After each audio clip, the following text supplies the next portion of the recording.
Good evening and welcome.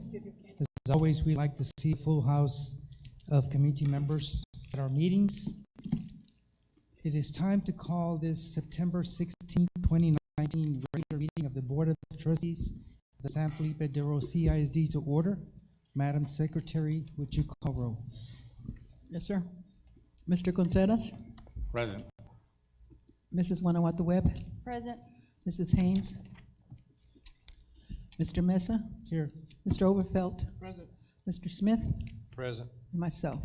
Sir, we have a quorum. Thank you very much. Let the record show that we have a quorum of board members and that this meeting has been duly called in accordance with the Texas Open Meetings Act, Texas Government Code, Chapter 551. We will start with opening ceremonies, first with a moment of silence for personal reflection, followed by the Pledge of Allegiance. Please stand.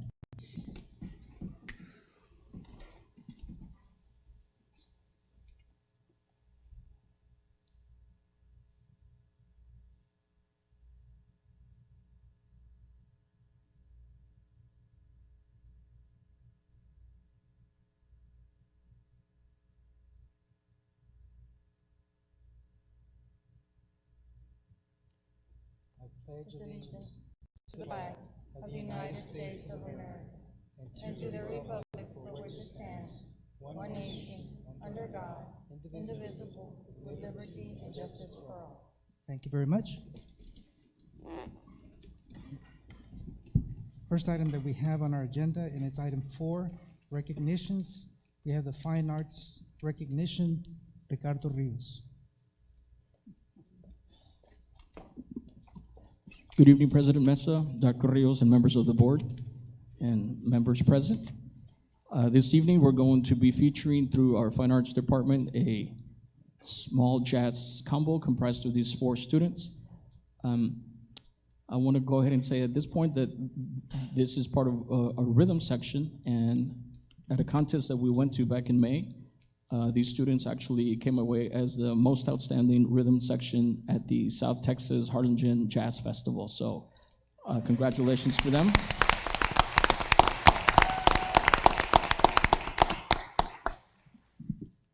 And we're going to go ahead and listen to, I'll cover that in a minute, yes. We'll do some music first.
And the students making up this combo, we have David Zamora on piano, Emilia Lozoya on the bass, Jared de la Garza percussion, drums, and Juan Rios on the guitar. And we had a jazz competition just this past Saturday, the Region 11 jazz tryouts, and we have two of them that are going to be moving on. David Zamora on piano, and Jared de la Garza on drums, moving on to area competition. And I want to thank Mr. Raul Cisneros for helping him out, putting them together. And now we get to move the piano out of the way.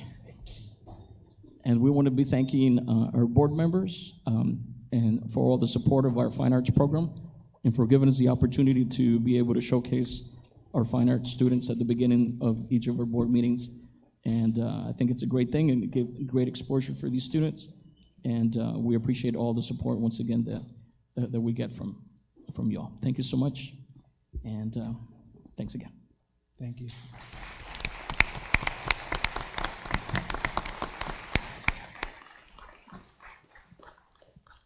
As always, our students represent us so well. They do a tremendous job, and they're recognized throughout the state for their performance and, again, talents.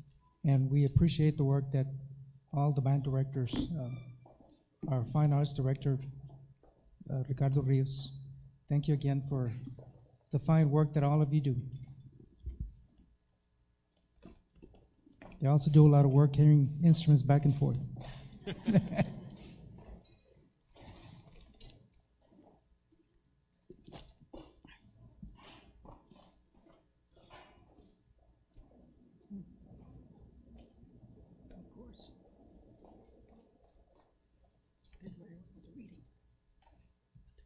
At this time, we'll go to item 4B, Texas Association of School Board TASB Business Recognition Program.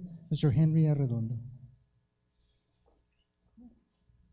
Sandra Hernandez.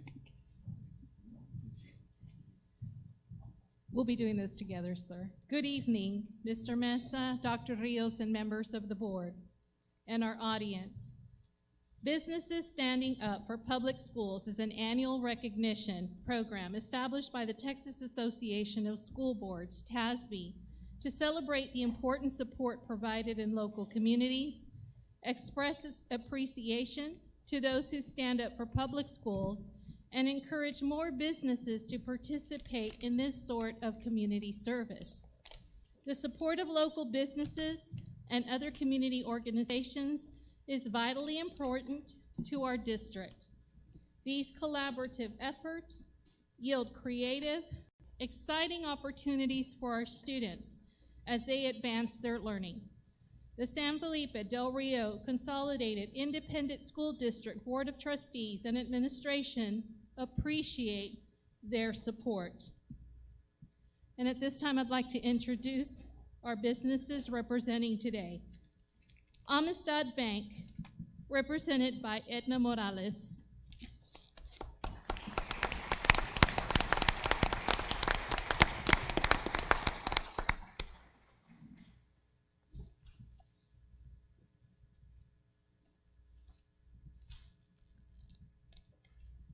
Amigo Children Dental, represented by Dr. Howard Hunt.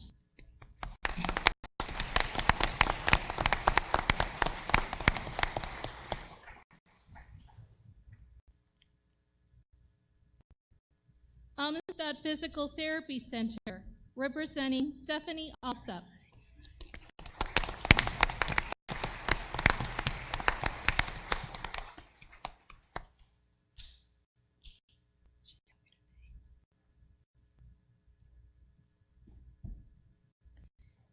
BBVA Compass Bank, representing Rachel Lopez and Ruben Salazar.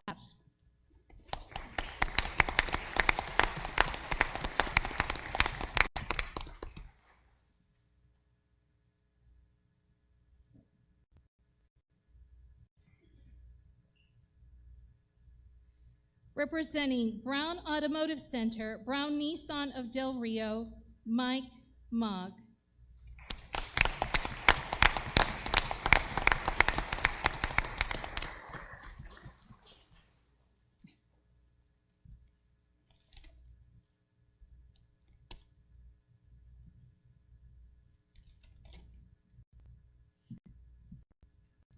Border Federal Credit Union, representing Abraham Rodriguez.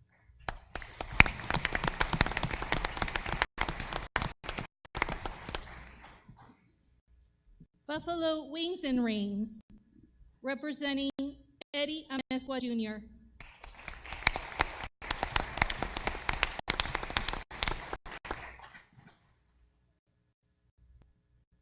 CNC Flowers, representing Roy and Sonia Muskis.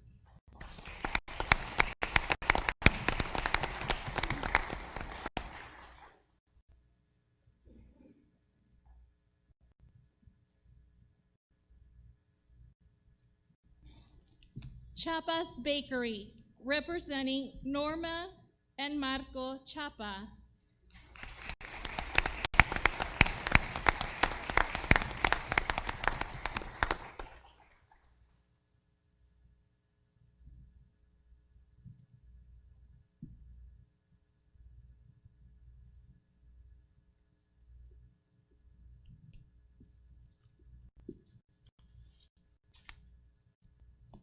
Central Glass and Mirror, representing Mike Copeland.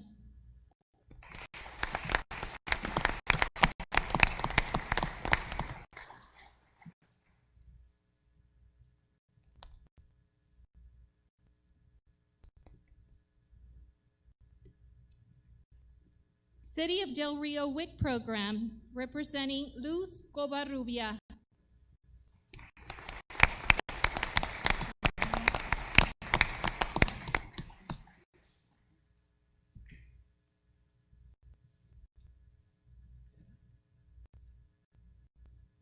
The Bank and Trust, representing Norma Delgado and Martha Briones.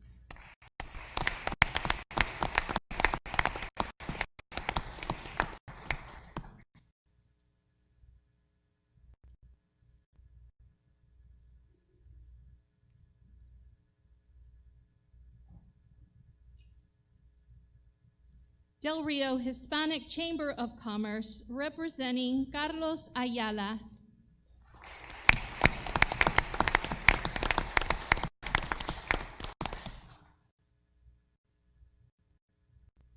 Del Rio Police Department, representing Captain Ray Garcia.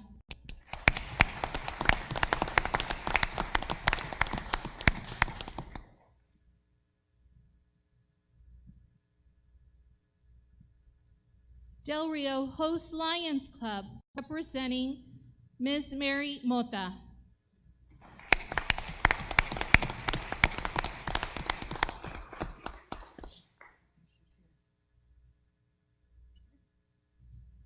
I believe she was here earlier. Del Rio Ram Booster Club, representing Fred Montoya.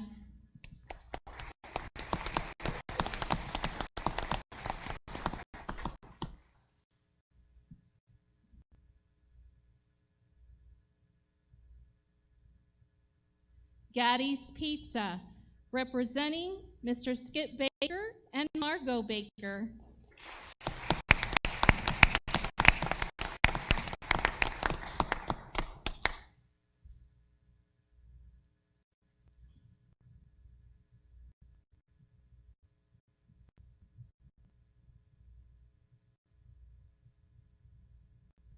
Edwards Jones Investments, representing Emily Cooper.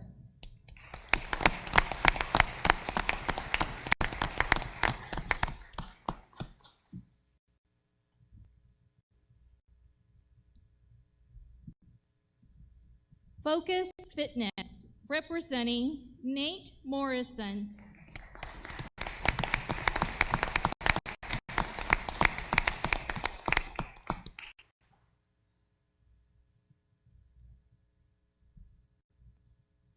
Hyundai of Del Rio, representing Michael Palmer.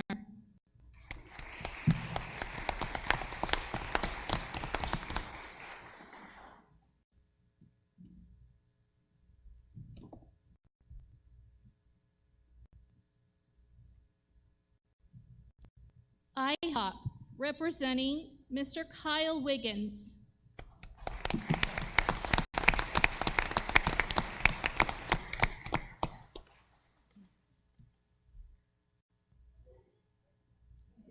Thank you.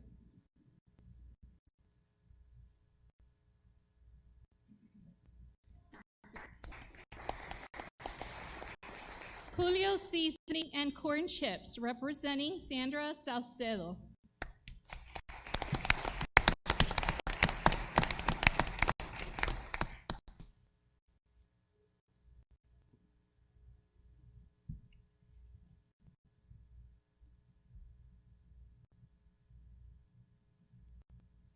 JS Homes Construction, representing Mr. Jesus Suday.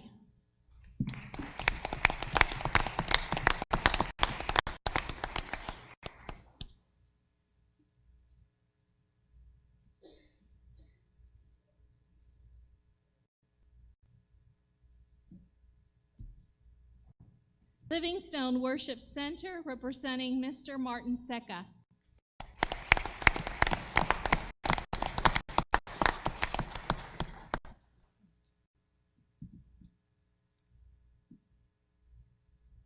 Melly's Cookies, representing Melina Fernandez.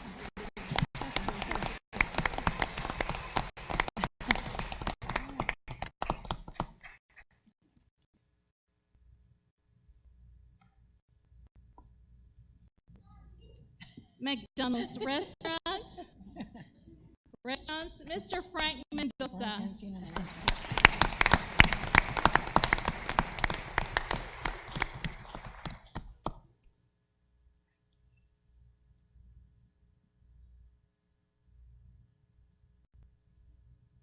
Orchestra Booster Club, representing Deborah Smith Amayo and Christina Becker.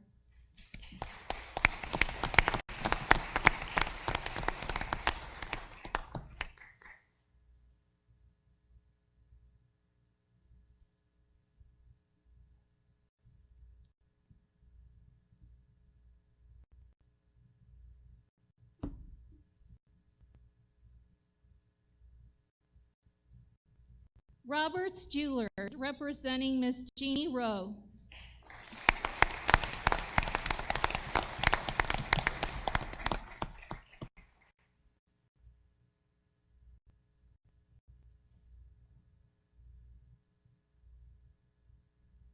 Rudy's Barbecue, representing Nansa Rodriguez.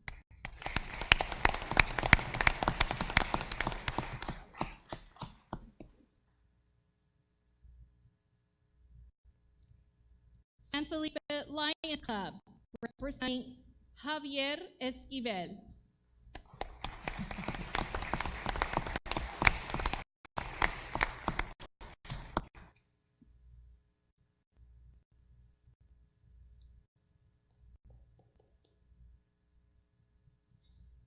Starbucks, representing Mr. Gerardo Torres.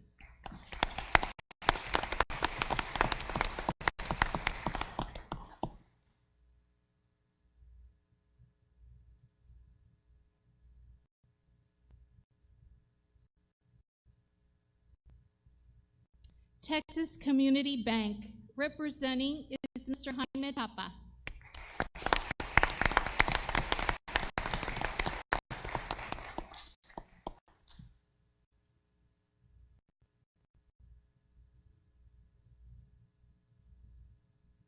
The Rotary Club of Del Rio, representing is Ms. Angela Prather.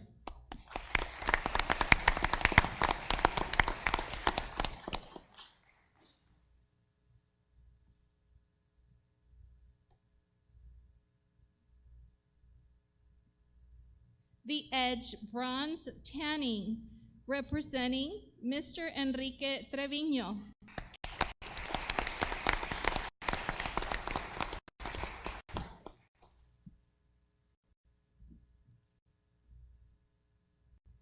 the First United Methodist Church, representing Ms. Linda Billings and Juan Osorio.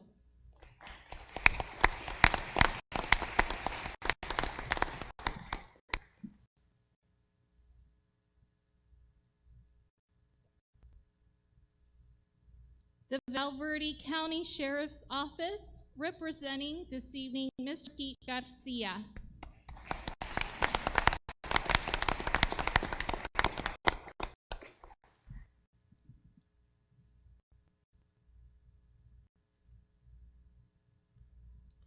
Valverde Masonic Lodge, representing Mr. Jim DeRuse.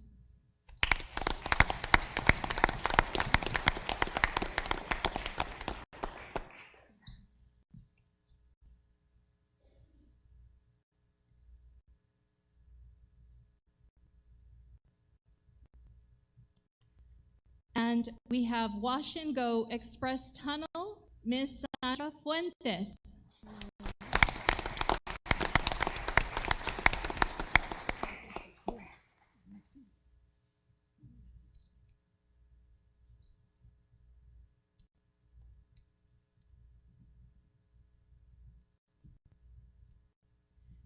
Thank you, Mr. Mesa, Mr. Arredondo, Dr. Rios, and members of the board. And I'd like for us to give all of our businesses a huge round of applause for their unwavering support of the district.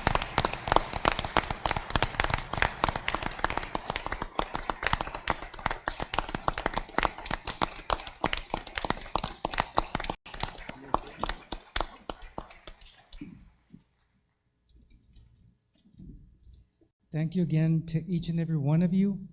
And you're welcome to stay, but you may leave also, okay? Thank you again for everything you do for us.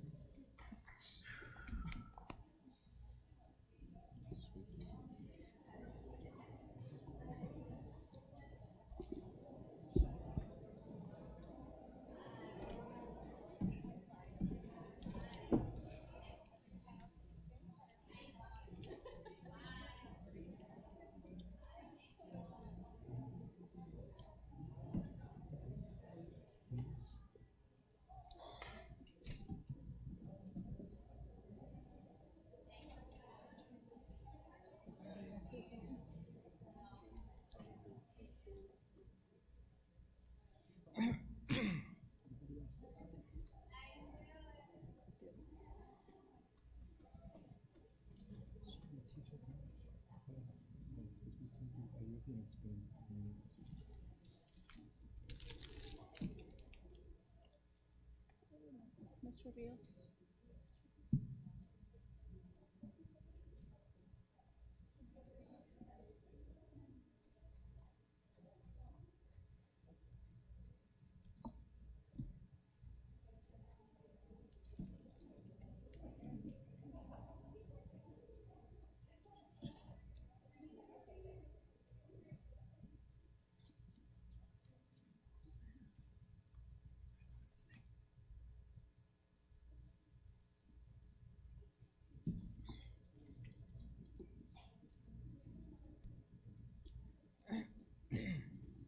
Okay, I think we have enough people that have exited and gotten our place a little bit back to normal. At this time, we are item 4C, recognition of Campus Teacher of the Week, Aide Garcia. Good evening, President Mesa, Dr. Rios, members of the board. Our Teacher of the Month program was revamped to be Teacher of the Week. So every week we select teachers and they're showcased on social media. And then during the board meeting, we're gonna recognize them and the principal will give them a certificate. And as a reminder, these selected teachers are individuals who exemplify the characters and professional traits of an outstanding educator. So without further ado, the Teachers of the Week for August the 26th to August 30th are Ricardo Rios, Fine Arts and High School Band Coordinator, and Principal Jose Perez, Dr. Jose Perez.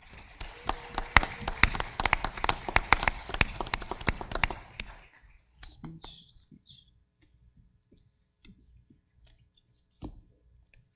Garfield Elementary, Deborah Smith Tamayo, third grade teacher, and her principal, Ms. Rubio.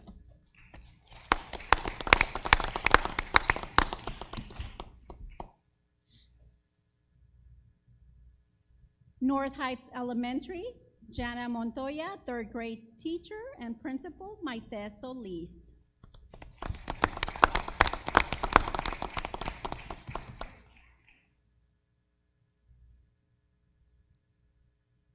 Now a group picture, and Mr. Mesa, Dr. Rios, if you can join us for the picture.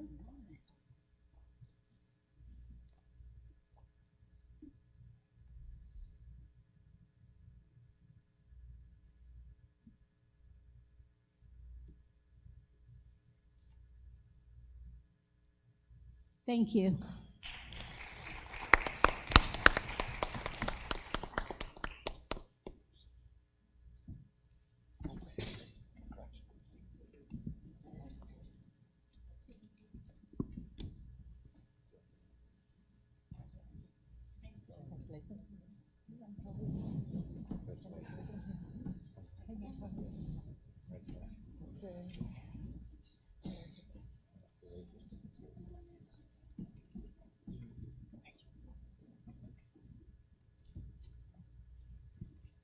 Congratulations to the great teachers that we have in our district. And again, I hope you go out and celebrate and have someone take you out to eat a steak tonight.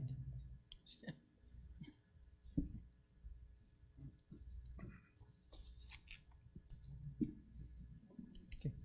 We have no citizens to be heard. Item 5 on the agenda. Item 6, no public hearings. Item 7, board members report, no. Item 8, reports. First thing we have is item A, campus fund balance report. Mr. Arredondo, Henry Arredondo.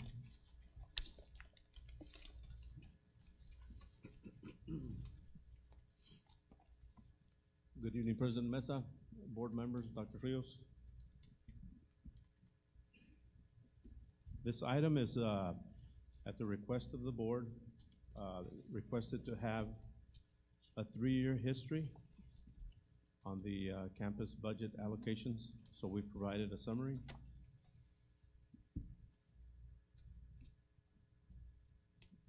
And what the summary, we went back to 2016, 2017 fiscal year, and on the, combined on the elementary budget was $401,469 allocated, and the activity for that year was $340,727.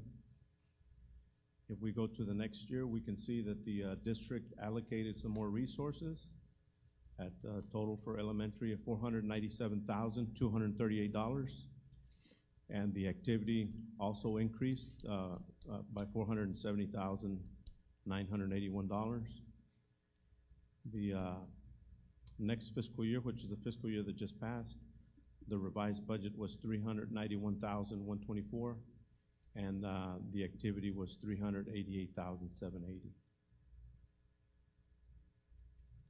So at the secondary level, for the fiscal year 2016-2017, the total that was allocated by the district was $754,238. The activity for that year was $672,253. And we can see in the next year, the allocation was increased for a total of $826,502. And so the activity also increased. It was $751,646.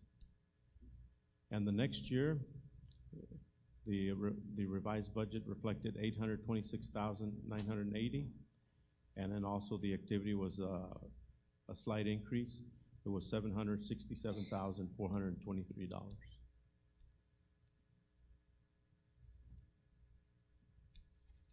And what I have done, I'm going to pass out this year's allocation. It's also comparing elementary and secondary, but in a little bit different format where it's comparing the allocation by the function and also comparing it to each school, elementary and secondary. That's all I have to report for this item. Questions from board members before we? No questions.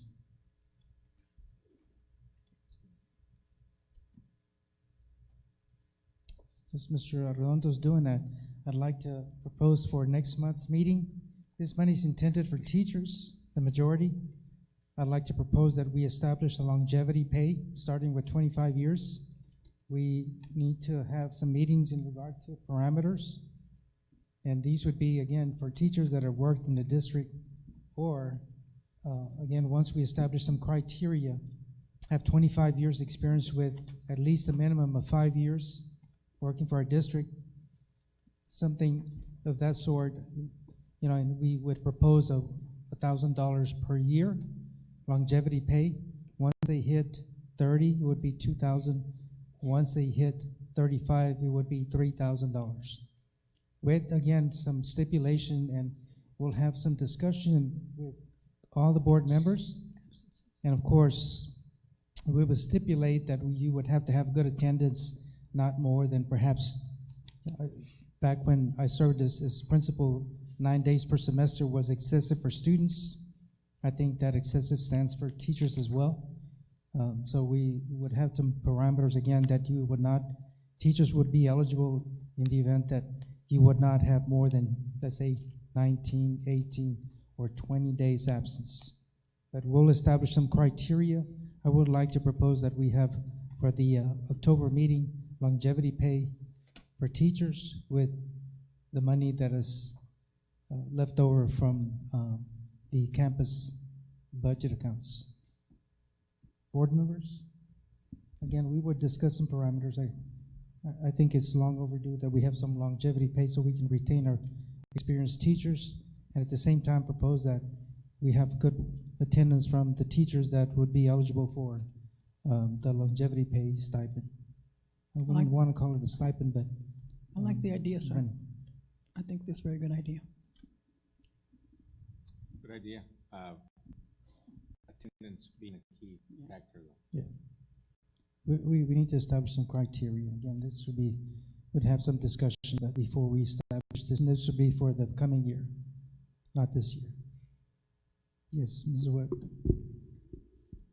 I think that it's very important that we retain our experienced teachers, and this would be one way of retaining them. And also encourage them not to be absent if they don't have to be absent.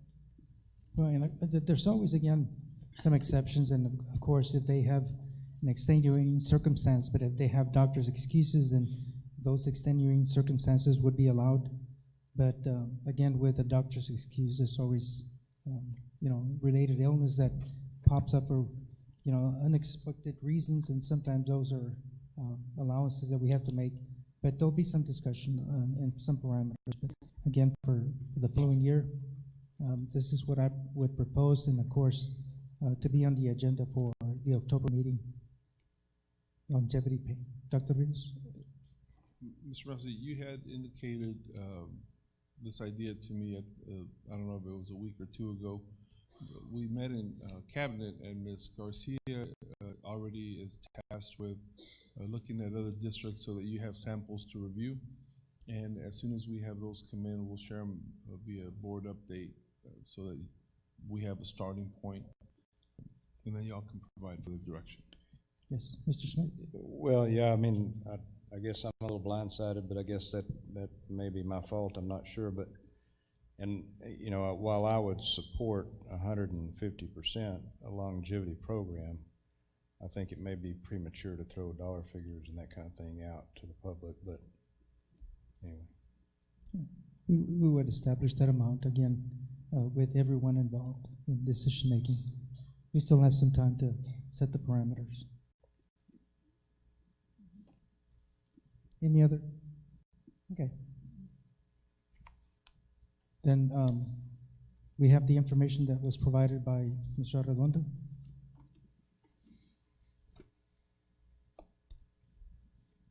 Mr. Reza, Yes. we provided this report via board update, but if there's any particular campus that you have any questions about, Mr. Arredondo can select on the tab, and the principals have been advised that they might have to help us answer some questions. Yeah. So if there's any question about any particular campus, please don't hesitate to ask. Correct me if I'm wrong, Mr. Arredondo. Did we have this current year's allocations? So this report No, that, this is, I mean, we did not have this one. no, prior you didn't, that's just an additional report, so you can see this fiscal year that just started, Yes. that's the allocation, and so you can compare campus to campus. Right, yeah, on the update, we had the previous 3 years. Correct.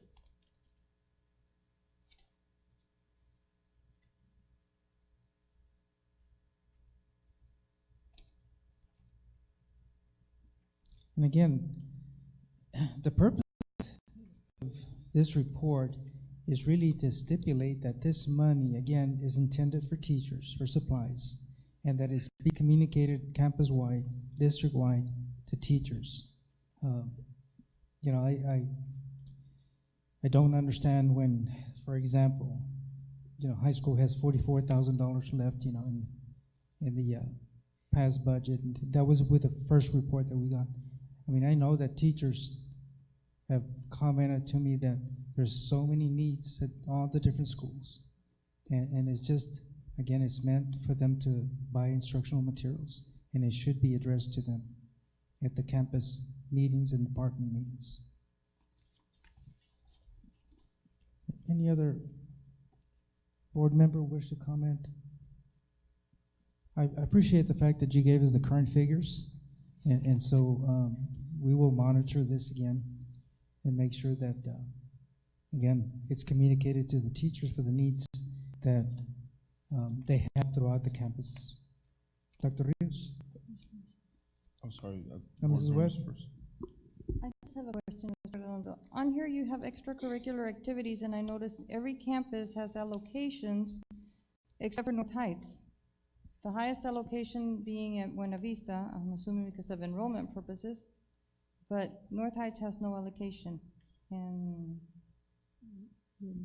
Ma'am, we provide the funds to the campus and then the principal distributes them. I'm sure that Ms. Solis can speak to that if you'd like.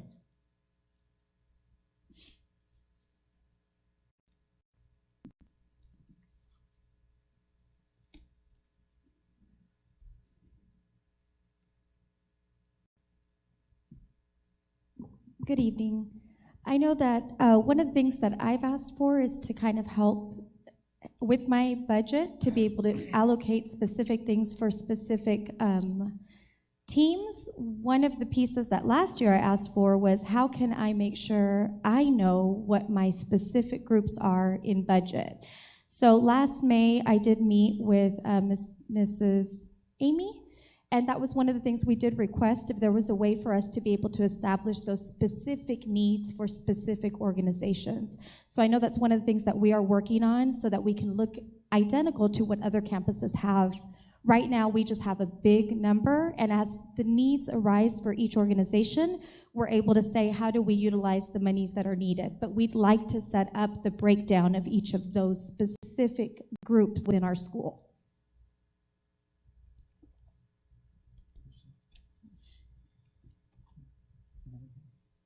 yeah, it still doesn't. Yeah, thank you very much. I've noticed that, you know, different campuses have allocated the money in different categories. Thank you. Thank you. Anyone else? Just a, Mr. Contreras? Mr. Mesa, I would want the report to be expanded just to see what we can use, or what they can use. I mean, I see the allocations and the functions. However, it's kind of broad for me. I would want to see more detailed what it encompasses. For example, you know, Ms. Webb pointed out extracurricular activities. What can that be used for, as an example, you know? And then I see some, you know, instructional resources and media services, school leadership, community service, what that encompasses, or what they can be used. A little bit more detail, that way we can get an idea, because to me, it just seemed kind of broad at that point. Yeah. I guess, yes, Dr. Rios? The finance department probably,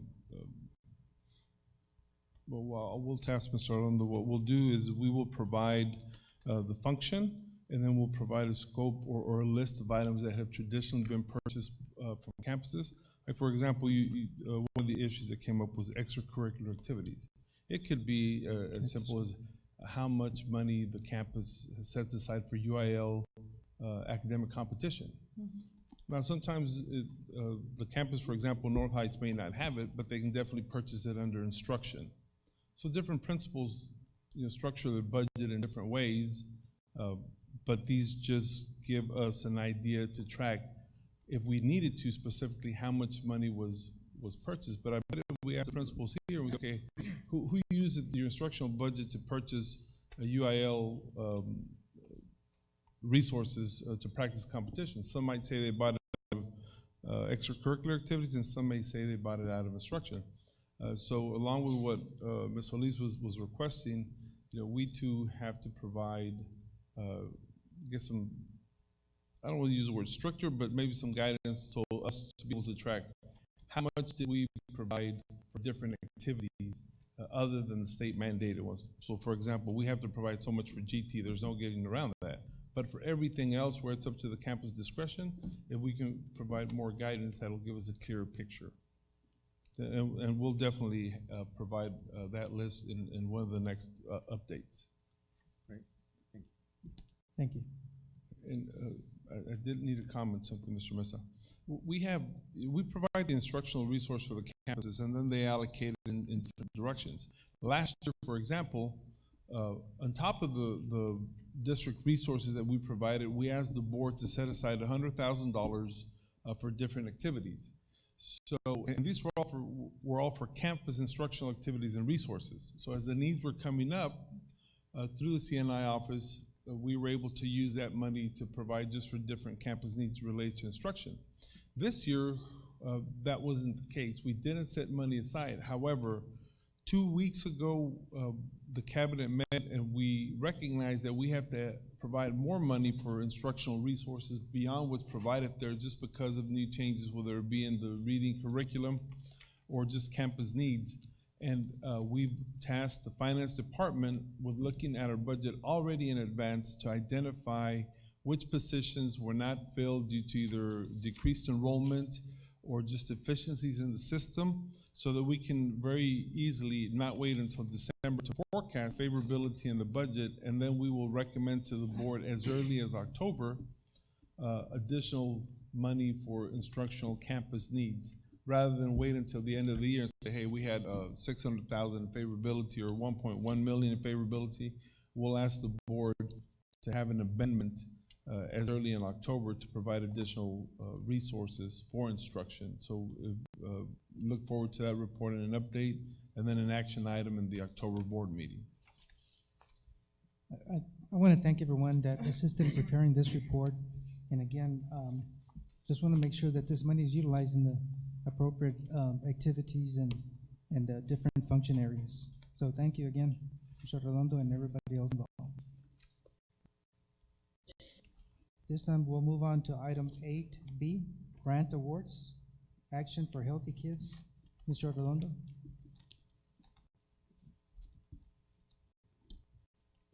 Okay, good evening once again. This is just an update.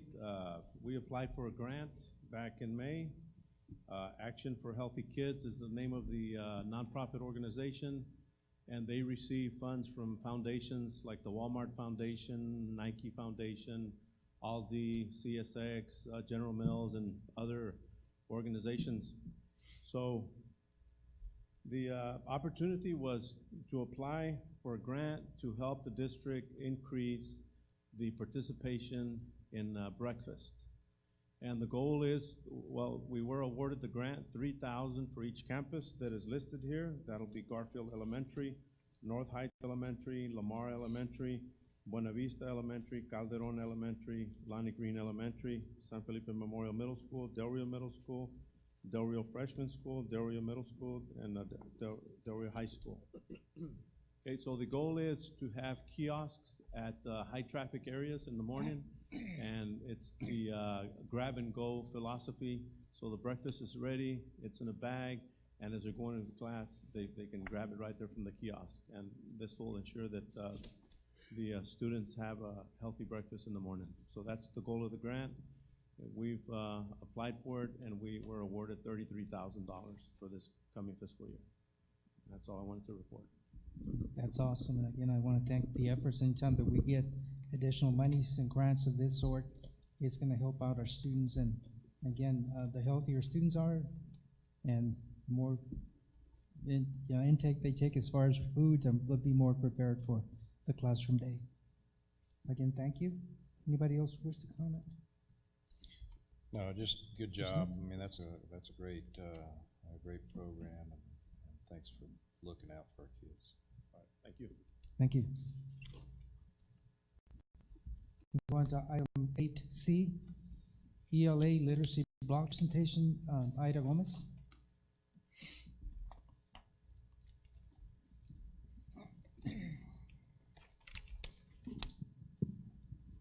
Good evening, President Mesa, Dr. Rios, and members of the board. Over the last year, we have heard a lot about House Bill 3, early literacy initiatives, a new ELA adoption, and a READ grant. Over the last 6 months, our school district has been very, very busy putting all of this together in a very strategic plan, and that plan we will present to you this evening. We'll start off with the READ grant. The READ grant is a competitive grant. It's the Reading Excellence and Academic Development READ grant. This is something that TA put together and in January held a webinar. In March, our school district applied for it and we were awarded the grant in May of 2019. It was exciting at the time, but I don't think any of us knew how exciting it was just going to be and how this played into the new initiatives that our Commissioner of Education has put into place. I'd like to point out that there were 21 awarded grants in the state of Texas. 14 were regional centers. So you'll see lots of region centers, 14, and 7 of them were school districts. In that chart where the star is, you'll actually see the 7 school districts. What I didn't realize was that if you were awarded as a school district, like us, we could hire 1 literacy coach to work with our 60 teachers, all from San Felipe del Rio. At the district level, at the region level, you would have to pick teachers from all of your surrounding districts. So very different. So we were very fortunate that although our region did not get the grant, they did apply for it, they weren't awarded the grant, we were very fortunate that our grant was selected as part of the READ grant. You'll see here, we've mentioned this before, we do have a member of 60 cohort teachers in K through 5th grade. They attended a summer institute for a week in San Antonio. There were 1,800 teachers over 3 different weeks that got trained in the state of Texas. Our literacy coach is Michelle Gonzalez. She not only worked during the week we were there, but she also trained during subsequent weeks that were there. All our principals attended a minimum of 16 hours. That would have been 4 half-day sessions, along with myself. Furthermore, our teachers will have to get 32 more hours of instruction throughout the school year, and our principals do an additional 18 hours. You'll see there that the goal of TA is to grow teachers' knowledge, understanding, and systematic use of effective research-based and scientifically validated instructional methods for students to promote literacy and support reading development for our students. And all of that was part of House Bill 3. So recently, we had the opportunity to have a roundtable discussion with the TA Commissioner, Mike Morath. One of his simple statements was, folks, teaching literacy is rocket science. Then he put this graph up.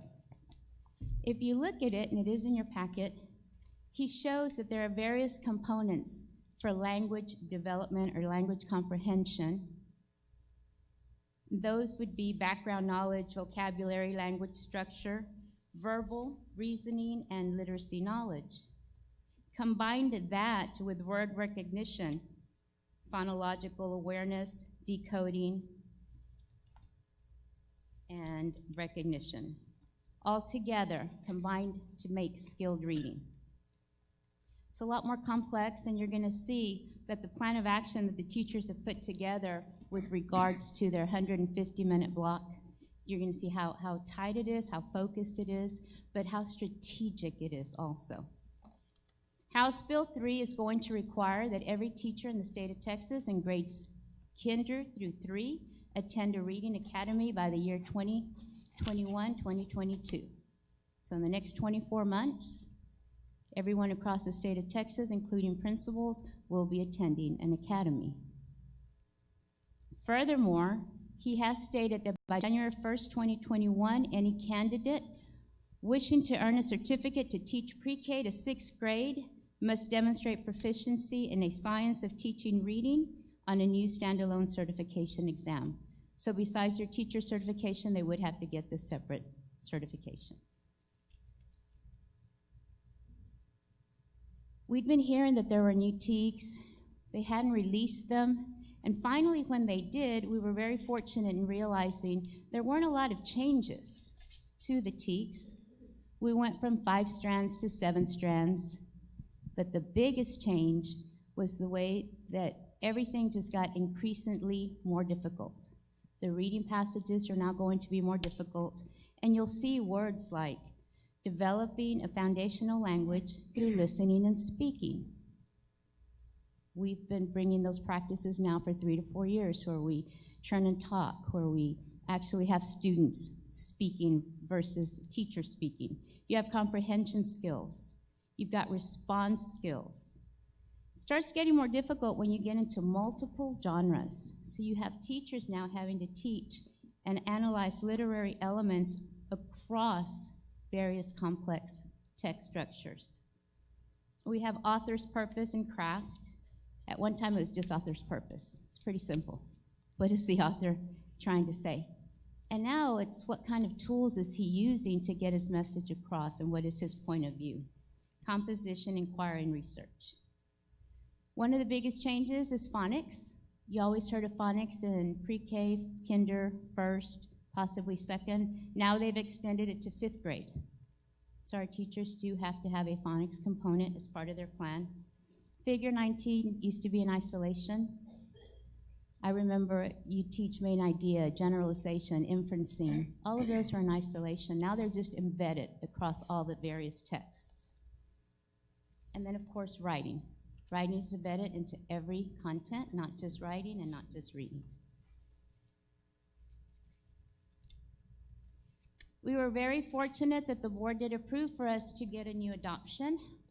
These are the kinder, first, and 2nd grade textbooks adoptions. These will be here for 8 to 10 years. Our teachers have received training, and they have requested further training. We are looking to bringing the presenters back, the publishers back in October.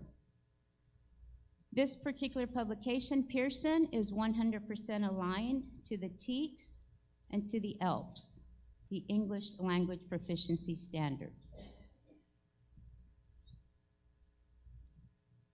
Our 3rd through 5th grade adoption, this is called Texas Wonders, and it's by McGraw-Hill. Again, these are all aligned to the Texas TEKS 100% and also to the ELPS.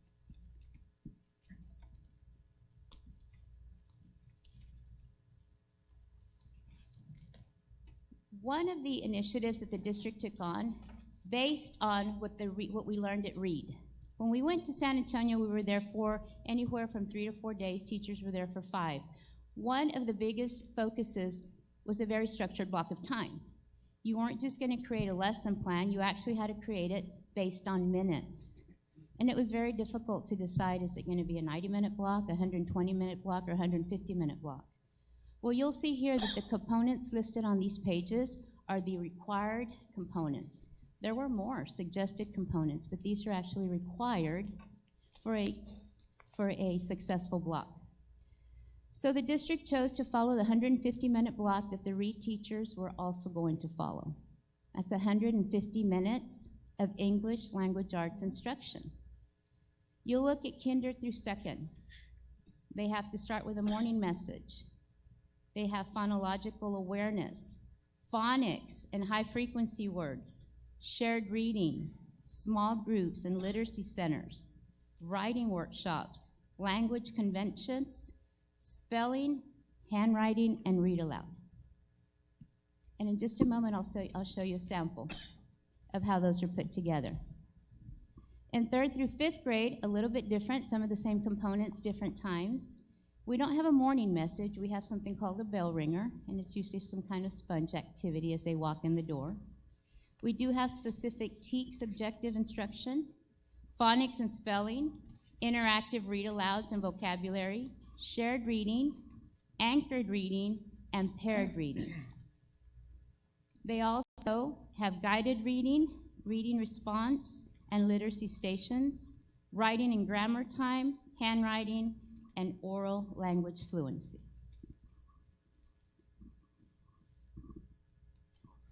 This is the same template on the right that you'll see over here where it says morning message, but on the left, it's a template that was created with all of the same information, but in the little blocks of time.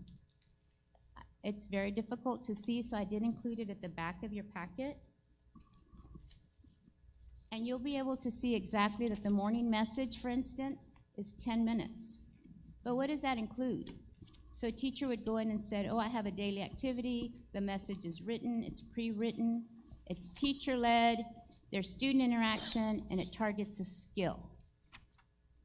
So when we wrote curriculum this summer with the teachers, we asked them, what is it that you would need to prepare a very structured lesson? And they said, we don't want to go through all the books. Can you please put something together that would show the amount of time, and then what is it that I have to do during that amount of time until we get just more familiar with all the components. So I did include that. If there are any questions on that, I can come back and answer them, but I'll go through the rest of the presentation in case I can answer your questions through that. You'll see the same thing for the 3rd through 5th grade ELA block. We just went over the components, and then on the left is a sample. We call it a lesson plan template, but it's more of just a template that lets you put everything into place as you prepare your lessons.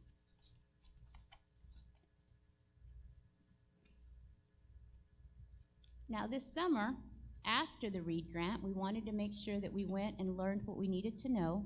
We came back and kinder through 5th grade rewrote the ELA curriculum.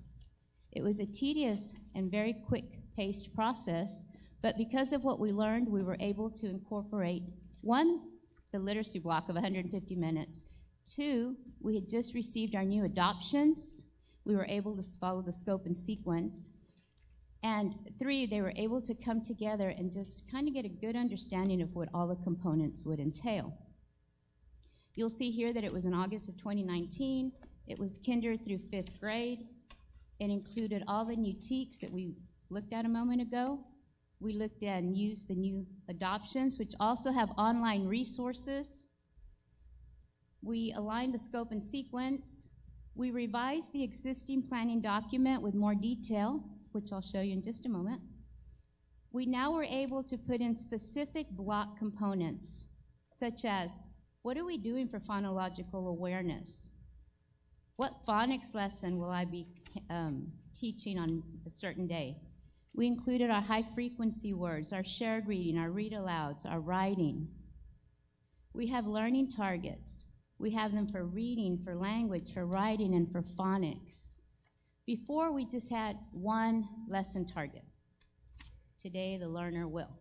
And now it's a lot more specific. The learner will do something in reading. The learner will do something in phonics. The learner will do something in writing. So it's a lot more targeted.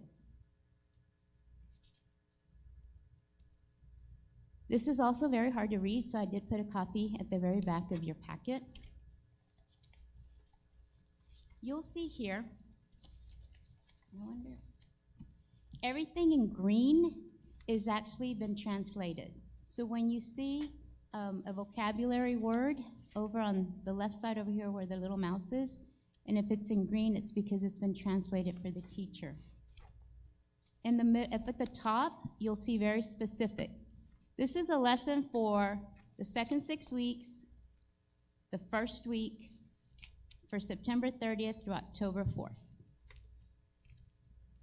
You'll see there that the duration of lesson is 5 days, and then you start with your learning targets. The reading learning target, I can find the main idea in a story.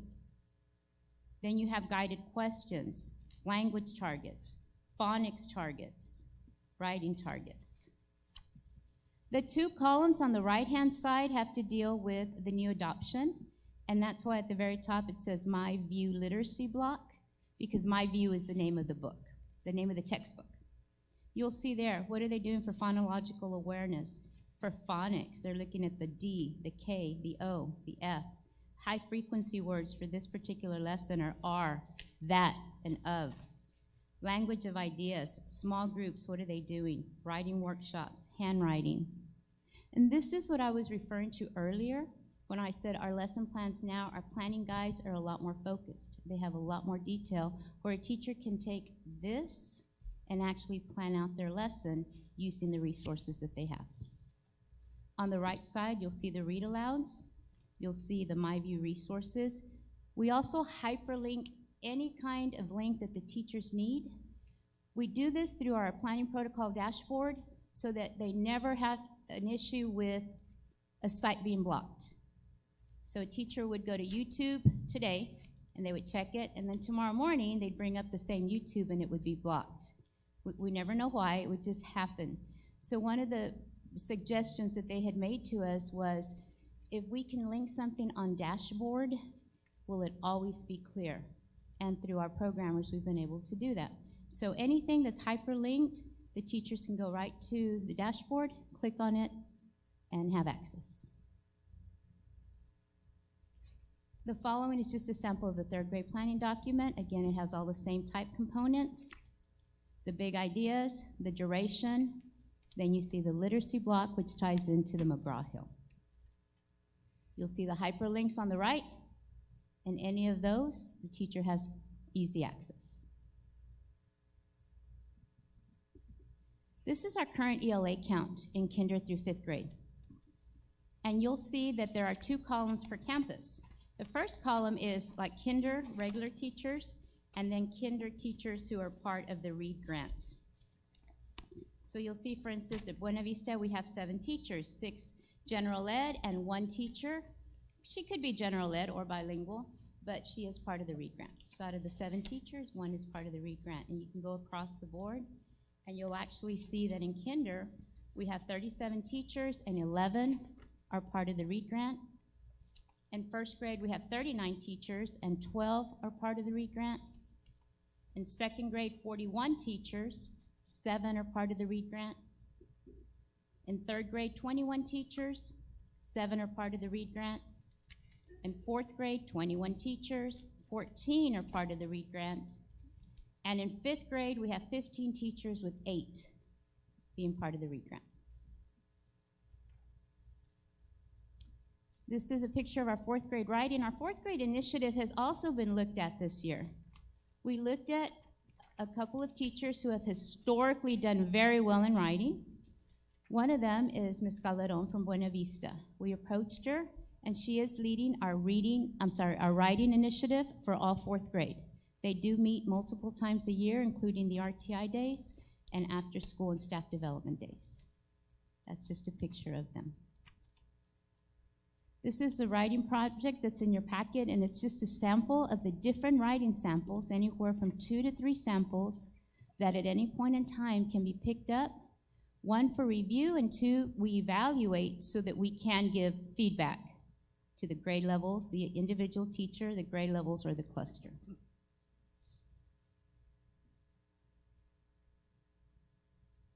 In preparation for all of this in August, we did have the publishers come and do a textbook overview. We had Michelle Gonzalez, who helped us, and she was able to do some presentations and staff development on what she had learned over the 3 months to help our other teachers learn as much as they could, along with CNI. We did have building academic vocabulary through shared reading, as we know that that's one of the key points. Phonological awareness, a writing workshop, and the Heinemann Toolkit. That's the comprehension toolkit that we've used for about 4 years now with part of Power Hour. In September, the teacher said that they really needed to see lessons of how all of these components transitioned from one to the other. So we used our master reading teachers and our strategists and our CNI coordinators, and they developed teams. And those teams were separated into a kinder team, a first grade, a second, a third, a fourth, and a fifth. Then using the exact same template, because we wanted to make sure that the information was shared out kinder through fifth, they went in and planned for the fourth week lesson of that grade level. So kinder planned for K4, first grade planned for 1.4, second grade planned for 2.4. And then everybody at Del Rio Middle School went into their separate rooms, went through the exact same lesson at that grade level content. And at the end, we wanted a survey to see, are we on the right path? So you'll see here that the survey, this is the overall survey for that ELA thought process that we had. You'll see in kinder, 25 out of the 35 teachers agreed or strongly disagreed, which is 72%. In first grade, 33 out of the 37 strongly agreed or agreed, which is 89%. In second grade, 24 out of the 31, 78%. In third grade, 23 out of the 25 for a 92% agreed or strongly agreed.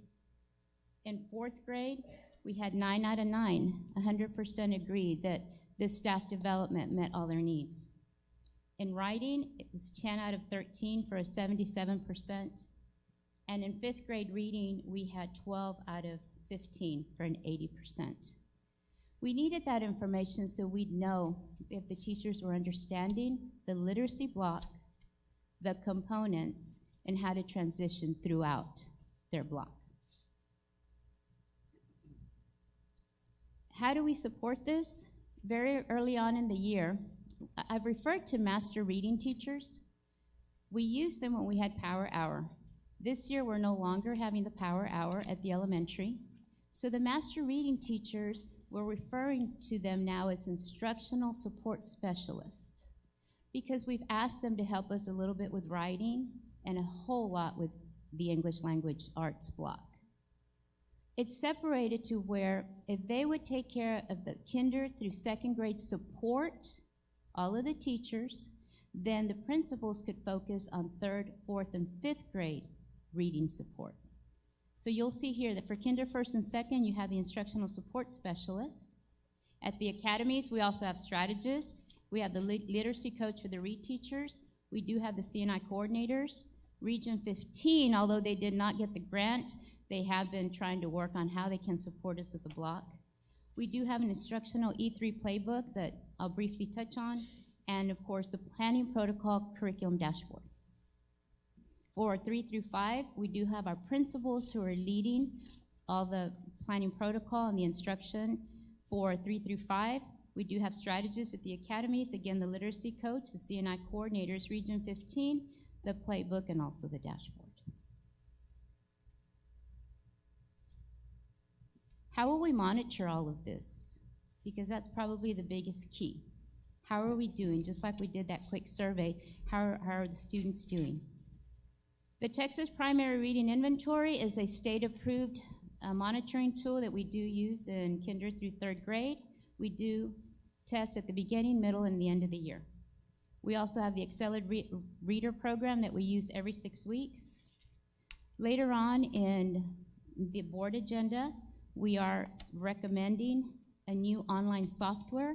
It's called Exact Path and Reading Eggs. This is an online tiered intervention program. It assesses every student at the beginning of the year, and reports can be created as teachers need them. But the biggest component is that it addresses the listening and speaking skills that right now our ELL students are not receiving. It has closed caption where the words are at the bottom of every page as the students are hearing it and seeing the words. So it is a very interactive online tool that we plan to utilize with the reports. We also have benchmarks, 6-week summatives, progress monitoring every 10 days. With the new adoption, it's a 10-day test. They're not waiting for the 3-week mark. So it's 10 days, 5 days summative. The only 5th day is the 5th week. So it's 10 days, and then a 5-day, and then the summative. And our Aim High, which is our newest addition to our dashboard last year, that will track growth. just kind of puts it all together for you. We do have the new ELATs that the TA put out, State of Texas. We do have our new curriculum adoption. We do have the new curriculum documents, and we do have our literacy block schedule. So that would be San Felipe Del Rio's literacy block plan. Continued support, we do have our RTI days and staff development. One of the options that the principals are thinking about right now is a book study with the region. It's called Better Faster. It is a 90-day plan on improving feedback, how to coach and how to give feedback. And Dr. Anissa Collins will be coming back to continue with the engagement, alignment, and rigor staff development that she's been helping us with. She is from the Institute of Research and Reform.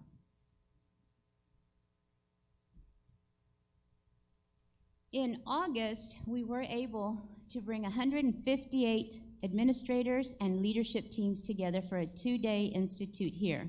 We had our leadership retreat. One of the presenters was a married couple. They worked for E3 Alliance, and we worked 2 days. The first day was on climate and culture, and you'll see here the components. We talked about our beliefs, our missions and visions, commitments and values, rituals and artifacts, words that really we hadn't presented to our leaders here. Relationships, building relationships with staff and students, communication, keeping the pulse, and goal setting. Now on day 2, though, we focused on Tier 1 instruction. Historically, we focus on Tier 3 instruction. Which students need the support? We create a plan of action, and then we target that plan of action. This dealt with Tier 1 instruction, your regular, everyday, 90-minute, 150-minute block of instruction. What is it that you're doing with every student every single day, every minute? It defined that all students in all classrooms needed high-quality instruction, differentiated instruction, and responsive instruction. It also talked about system checklists with detailed, documented, communicated, and supported checklists. But the most interesting thing was something called a campus playbook. They introduced us, via the web, to Coach John Lombard. Coach John Lombard is a high school girls basketball coach. He compiled 1,261 wins to 117 losses in 38 years. He won 1,000 games before he ever lost 100. He was named Coach of the Year to various you'll see different organizations, Coach of the Year for USA Today, for WBCA, and for Max Preps. He had numerous awards. But what was interesting about this coach was that he only ran 3 plays. So other coaches would come and they'd memorize his 3 plays, right? It's only 3. How hard can that be? But they couldn't beat him because his girls knew those plays so well that they knew what was coming 3 and 4 moves down the line. So while you could memorize on video what the play looked like, you couldn't memorize the anticipation of what it was going to look like 6, 7 plays or moves later. So the thought process was that possibly when we create our playbooks at the campus, we just have too many plays. We're asking teachers to do too many things, and maybe we're not mastering. So the leadership teams got together per campus, and they created what's called their playbook, and it's a 1-sheet book. And it looks a lot like this. This is the Buena Vista sample. You'll see there they decided on 5 plays. He said you could have anywhere from 3 to 5, and it has to be something that every teacher will master. Now, if I'm a veteran teacher, can I only use those 5 plays? Absolutely not. But I have to master those 5 plays, and I can bring in my other toolbox of tools. So every campus sat, they all created this. It is part of their goals under TPES. They have uploaded them into DMAC. They do visit with Dr. Rios on how they're doing. And it is part of their evaluation. So this is how we plan to keep it at the forefront. So that, in a nutshell, is our reading program for this upcoming year. Are there any questions? Questions from board members? Mr. Orford? Andrea, I got several, so I'll take one at a time and then see if anyone else wants to jump on anything. Can you go back to the slide that shows the 3 to 5 ELA lesson plan template, Yes, please? sir.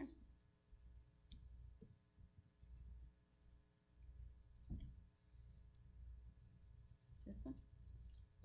No, the one that has Monday through Oh, okay. This one. Friday on it, yeah. Yes. And I can't really read it from the paper, so. You have a handout in the back. Sorry? You have a handout. I know I can't even Oh. read it off of that. So, bell ringer, 10 minutes, TEKS instruction, 15 minutes, phonics and spelling, 10 minutes. It's like you said, it's all structured out Yes, sir. specifically minute to minute there. Yes, sir. I've been a teacher. A bunch of us up here have been teachers before. You mentioned right now that it will go in and it's part of the evaluation. So when they're going in and doing, teachers are going in and doing these things, and they're going through whatever it might go in and be, interactive read aloud and vocabulary, 15 minutes. So the teacher notices that one of the 20-something students they have, or two of the something students, isn't exactly where they need to be. So they're going to spend a little more time Yes, sir. with it there. So immediately, there we're going to blow through 15 minutes and go past that. Principal walks in and sees that based on the time frame there, now I should be on to shared reading, but I'm still in interactive read aloud and vocabulary because I'm making sure my students understand that. Yes, sir. Am I going to get docked on my evaluation for that? No, and two things. I can't answer that, Mr. Overfelt. The first thing, when I was talking about the evaluation, I meant the principal's evaluation as far as their playbook. That's what I meant there, okay? I didn't. But the want to tie this teachers there are going to worry about a walkthrough Yes. and stuff like that, and they're going to be off. So if you can't answer that, can I ask them? If they're going to Well, dock I them? can, No, I can speak for them, and you can certainly ask them. Yeah, I guarantee you that nobody on the leadership team, from the AP to the principal to anyone, is going to play that gotcha game with the teachers, because at the end of the day, we're all on the same side, and we want the teachers to be experts at it. So the principals know, without us telling them, that their job is to coach the teachers, so that at some point we can match what the state is recommending. Again, this template was taken off of a state recommendation, but I guarantee you that the purpose is for all of us to get better at this and not to ding anybody. Now, if you're talking about the teacher that's defiant and is not willing to change with the state directives, okay, well, that's different, but that's like 1 out of 100. No, I'm not talking about that. I'm talking about, again, 3 or 4 of us up here have been teachers in the school system, and we know that a class of 20-something comes with the really good students, the overachievers, those that are easily misdirected or get misdirected, the ADHD, et cetera, and that specific time frame goes out the window almost immediately. I know that there's stress within the district about this there, and hopefully we can reassure that you're not going to get dinged for going in and being somewhere because you're trying to make sure that your student is where they're supposed to be academically. I think that's a big scare right now amongst kinder through 5th grade based on this particular setup. That's something that I know they're worried about, so I'm expressing that for them. The exact path thing that's coming to us later Yes, for sir. approval, that will go in and test the students. Who's going to do the test? Are the teachers going to have to do that? The teachers will do it when they go to their computer lab or the computer lab managers. There are different setups, Mr. Overfelt, at different campuses. Okay. 'Cause It I wanna make sure is an online test, though. Right.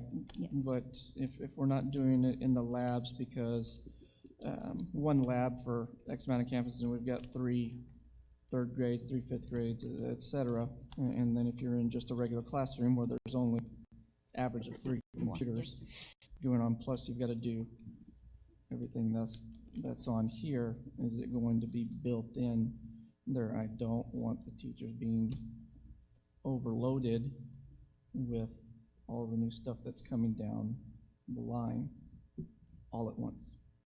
At this time, we did present it to the principals, and it is a lab setting, and some teachers want to go, and some it will be the lab managers. We do train both.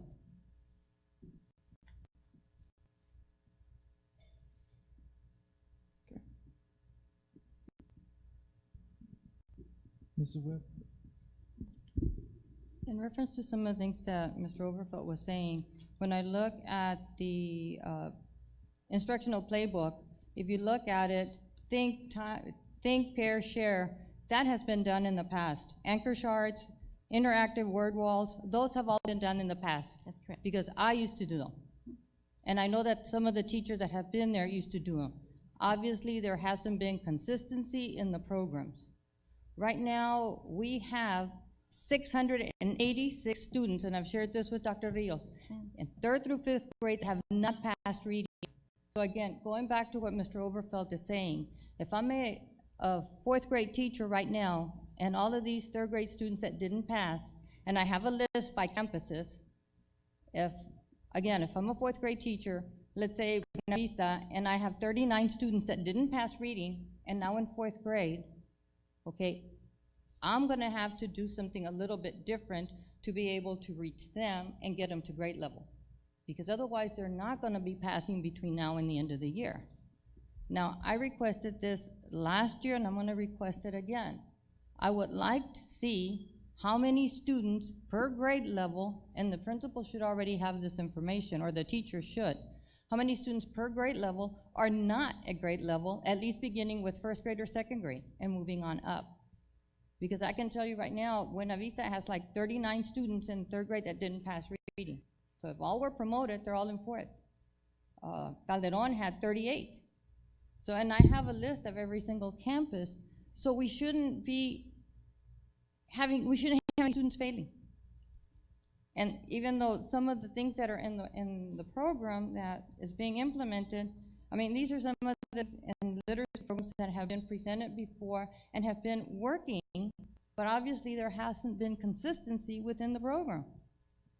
So that is something that's really vital for us to continue, because if our students fail, we're failing them. Yes, ma'am. And that's a big concern to me. And that's not even counting the math students, but if we can bring up the literacy, hopefully the students can pass the math problems and be able to decipher those to help them with their math and their science exams as well. I just want to say, first of all, I think we're being aggressive in pursuing grants, because if the Region 15 Education Service Center did not get it, and we did, great for us. In my 12 years, I think I lose track, but I think it's 12 years that I've served on this board, this is the most important thing that I've heard. I've always said that when I served, my years of experience as principal, the alternative certified teachers can do well in secondary. In elementary, they're lagging the reading, how to teach reading, phonics, and so forth. And I'm so glad this is being extended to 5th grade. I'm so glad that the training is being provided that is so much needed. And our commissioner has done a great job, and again, in directing some areas that, direction was needed to make sure that we were aligned in a proper fashion. And I think the 5 plays are, again, if they master these 5 plays, that will advance. And I think, reading is one of the most important subjects ever. I just, again, I hear my colleagues here on the board, and they're valid concerns, because I have seen, for example, where teachers are testing in the hallway, and it takes so much time from the instructional period, from the instructional day, that if the setup could be in a lab setting, that'd be wonderful. But again, there has to be some supervision, some monitoring. But I'm so glad that this program is being developed and that there's, again, good substance material for teachers to follow, and that certainly is going to pay off for our students reading at grade level or above. And I feel confident that we're in the right direction once we implement this. Ms. Gonzalez? Yeah. I had to talk to Dr. Rios about that. I am wanting to volunteer to help you out any way I can. This is my expertise, as you know. So any way I can help you, please let me know. And I think some parents also could help, or retired teachers. So I'm you know where to find me. Thank you, Ms. Thank you. Gonzalez. Anyone else? Thank you very much. No other questions. Just want to say great job, and again, we're looking forward to improvement in this area that is, again, improvement is needed. Thank you, President Mesa. Next item that we have is item 8D, Facilities and Construction Report. Leslie Henge.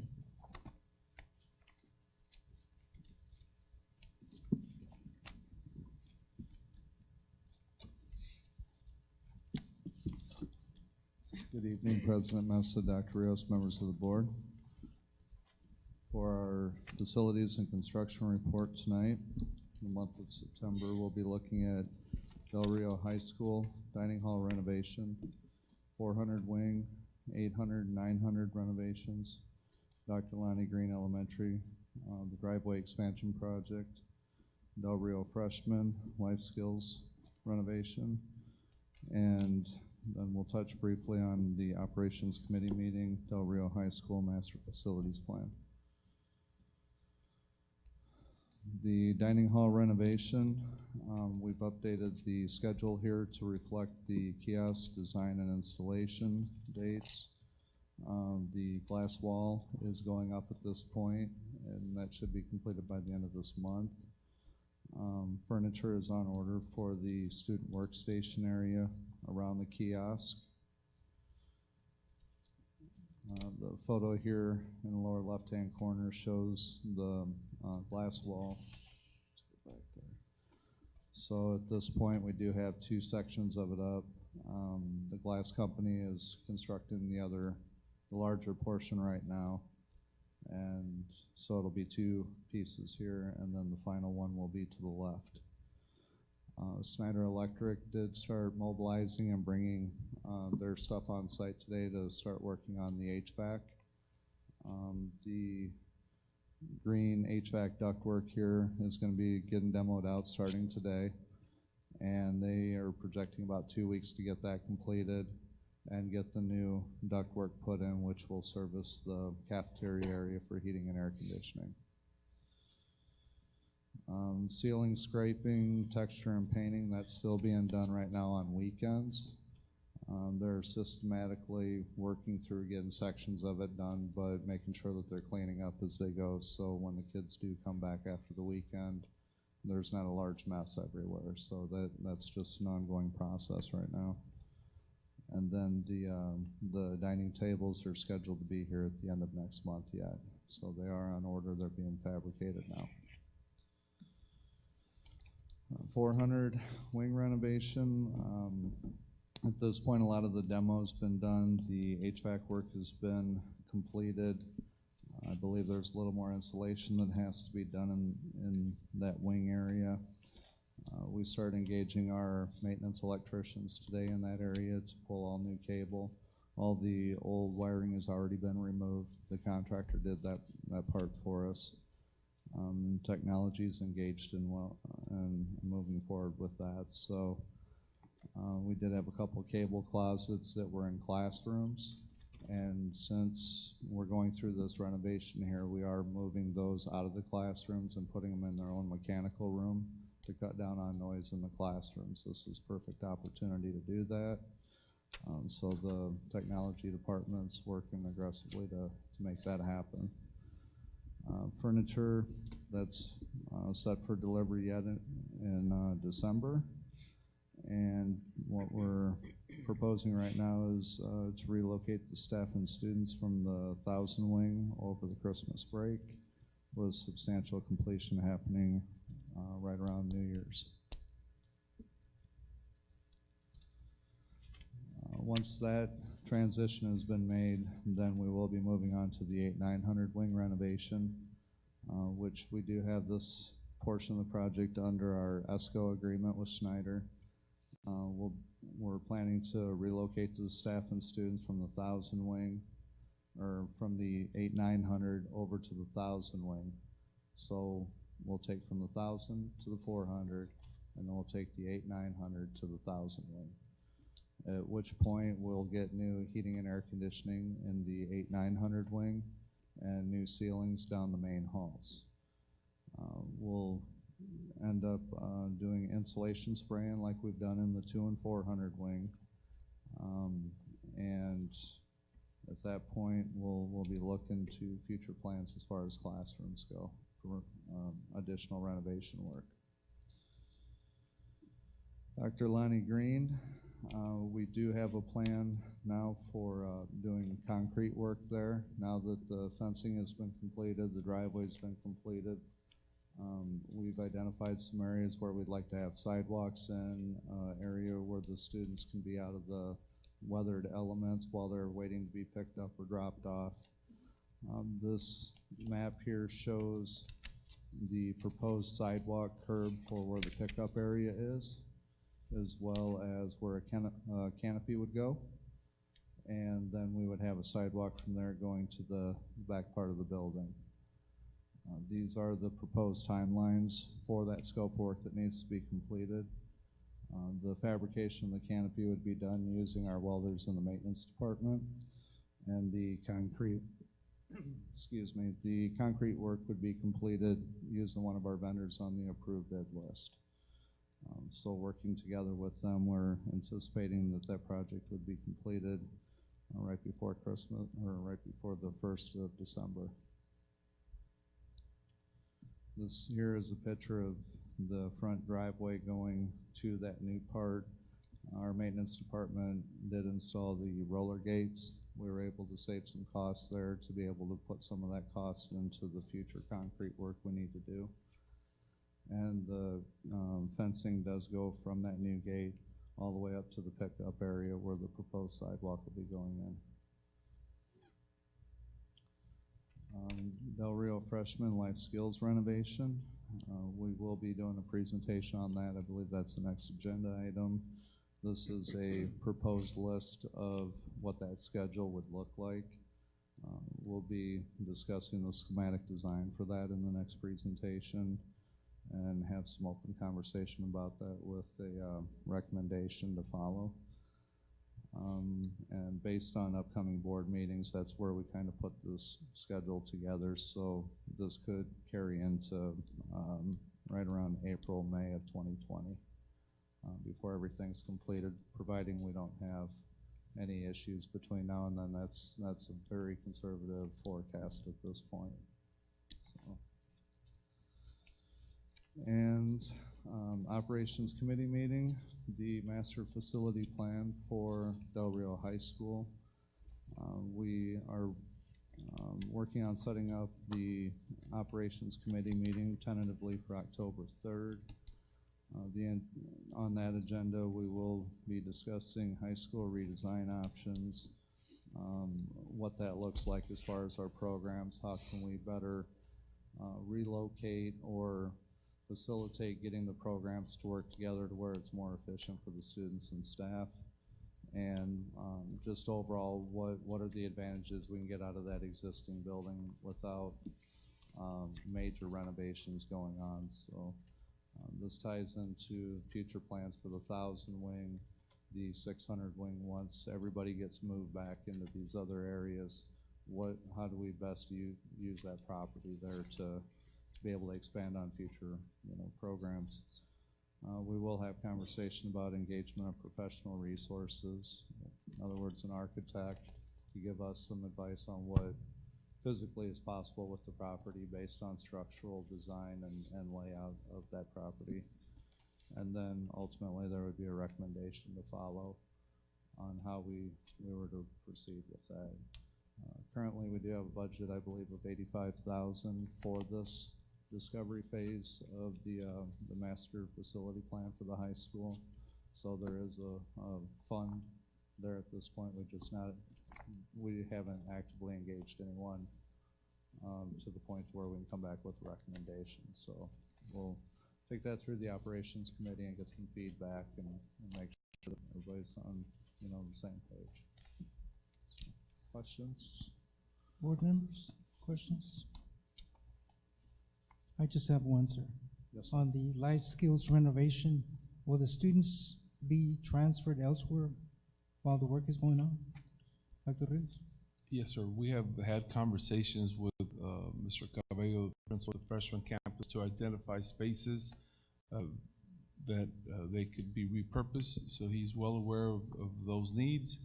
We just have to now go through the design phase and the bidding phase to determine a timeline, and then he can make those arrangements within the campus. But there is space. It isn't obviously going to be the perfect space, but there is space there, and evacuating that building will help us move fast on the construction. I just want to make sure that precautions are taken in regard to students being bullied or, just protected from the rest of the student body with all aspects of, again, their disabilities. Okay, thank you so much. Thank you. I think you're next. Item 8E, presentation of life skills renovation at Del Rio Freshman School. Good evening once again. James Kissling from Kissling Architecture will be given this presentation. That's it.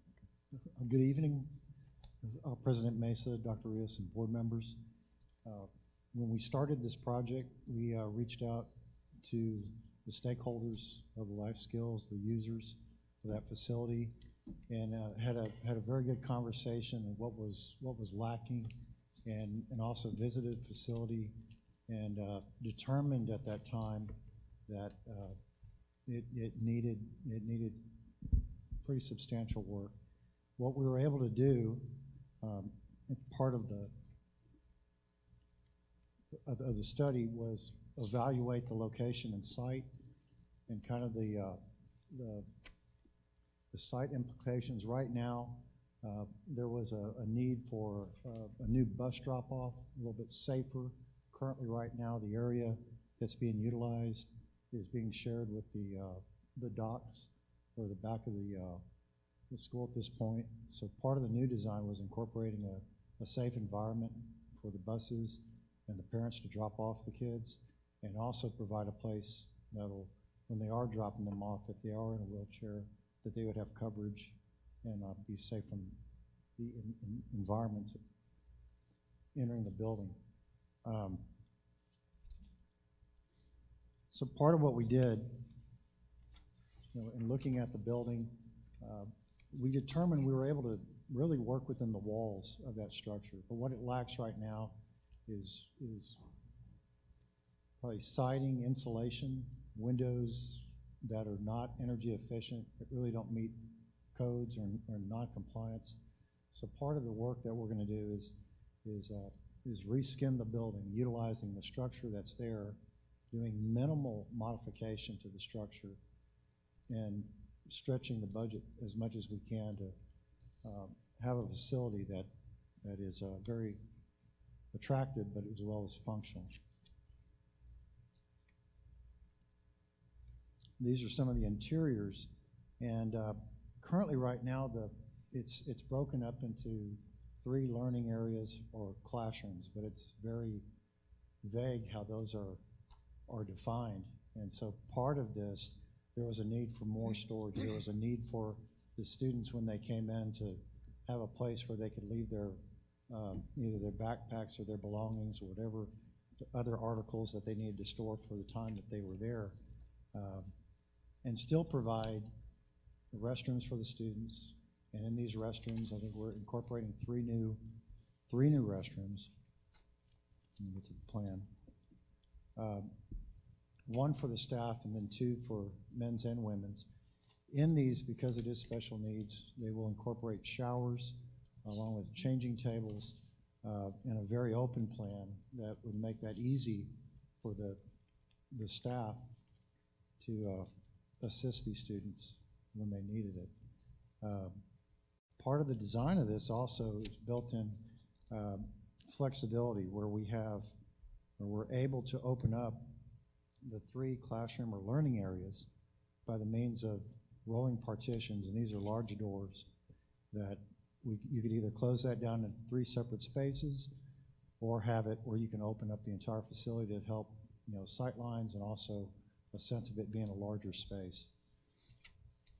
So currently right now, 3 classroom areas. We've incorporated a new kitchen for learning with a large island that they could use for various projects. A utility room, washer and dryer, where they can learn those skills. And then, like I said, plenty of storage. And then 2 areas for when they are having a bad day. We call them chill-out rooms where they could go in and escape. And those would have a level of privacy as determined they need it for that day. And by doing that, we're incorporating a Dutch door type of system so they could either completely close that room off from the classroom or they can leave it half open depending on how they feel. So part of it was flexibility, spaciousness, and then along with that, something that is economically pretty easy to achieve by just reskinning, and part of this new skin would be an insulated skin, which would help us bring us into compliance with the energy code, but also have something that would be attractive and really set this center, give it a real nice appearance, and really change the whole atmosphere of that area. The landscaping issues, we've incorporated again, the bus drop-off area and another area, play area, that's outside of it that is secured by fence. And so part of this is really paramount to their safety, but also giving them an environment where I think they'll thrive. Are there any questions? Questions? Just wanted to ask one question, sir. Was the staff, were they able to give input? Yes, there was 3 occasions where on our first meeting we sat down face to face and met with them in the facility, and we were able to get feedback on and ascertain what was not working and what was needed. And then we came back with 2 different renditions and were able to receive the feedback. So we had very good, that was a very good working group, and they seemed to be real happy after the 3rd rendition. Great. I got Mr. one Smith? question. I don't know if this is really a question to you, but the chill-out room, can somebody kind of explain what a chill-out room is, the function of that? I'm curious. Yes, sir. But because of the needs of the students, and they range from all, just big range. A lot of them express emotions in not a violent way, but definitely a highly emotional way. So they sometimes need to be placed, even in a padded room sometimes, not locked, but just placed somewhere where they can regain their calmness. And that's what he's referring to. Okay, no worries. I'm just trying to get my brain around it. So thank you. I think the old term was timeout rooms. I just want to say one other thing, and I know that I've mentioned to Dr. Rios that hopefully in the future we will propose, whenever we have renovations and new construction, that we can start harvesting some rainwater for drought needs, in our area. That I think we're going to be seeing that a lot more. But Dr. Rios, I hope in the long range we have some rainwater that we can harvest, when we have some rain. I think that would be a step in the right direction. Excellent. Sure. But other than that, thank you for your presentation tonight, sir. Okay. You had a question? Oh, okay. Mr. President, if I may? Yes. As we move over to the consent agenda item, I would just like to ask the board to table item 9C2. We engaged the trained individuals in conversations about expanding the annual maintenance of various equipment throughout the district, and we will bring this recommendation in October. But because of the need to have their services throughout just more than Del Rio High School or Del Rio Middle School, we'd rather have time to negotiate with them and then bring a whole recommendation forward. Okay, correct. So that's item 9C, number 2 under C. This time, we're item number 9, consent agenda. Again, this consent agenda includes 4 meetings that we've had, some public hearings and budget workshops, special call board meetings. You can see the minutes and the corresponding page numbers. We also, again, have some awarding of bids and donations. And if you have any questions in regard to any item on the consent agenda, now is the time to address that, or if you'd like to pull any item out before we take a vote on the consent agenda, please do ask that I do that. Anyone wishing to have some further information? None? Then I'll have Ms. Gonzalez, if you could read the donations for us, please. Yes, sir. The Spot and Pro Shop, $260, Buena Vista Elementary. Walmart, $1,500, Dr. Lonnie Green Elementary. The Bank and Trust and Rotary Club School Supplies, total value $542 for Buena Vista Elementary. Donors choose 8 books, 10 inflatable balls, 3 inflatable donuts, and school supplies, total value $367.62 for Calderon Elementary. The Bank and Trust and Rotary Club School Supplies, total value $542 to Dr. Felipe Calderon Elementary. Chronicle donations, Hatchet Book Group, 5 books, total value $44.95 to Dr. Lonnie Green Elementary. The Bank and Trust and Rotary Club School Supplies, total value $2 to Dr. Lonnie Green Elementary. Amistad Bank, 500 student planners, total value $1,400 to Early College High School. Civivada lunch, total $200 to Early College High School. Griffles Talcus classroom supplies, total value $850, Lamar Elementary. McDonald's school supplies, total value $100, Lamar Elementary. Sun Loan Company school supplies, total value $50, Lamar Elementary. Southwest Texas Regional Back to School Health Fairs, 15 backpacks, total value $52.50 to Lamar Elementary. The Bank and Trust and the Rotary Club School Supplies, total value $542, Lamar Elementary. Belinda Rodriguez, 36 folders, total value $38, North Heights Elementary. Donors choose 26 flexible seating, classroom materials, and 15 backpacks, total value $1,669.09 to North Heights Elementary. Southwest Texas Regional Back to School Health Fairs, 15 backpacks, total value $52.50 in North Elementary.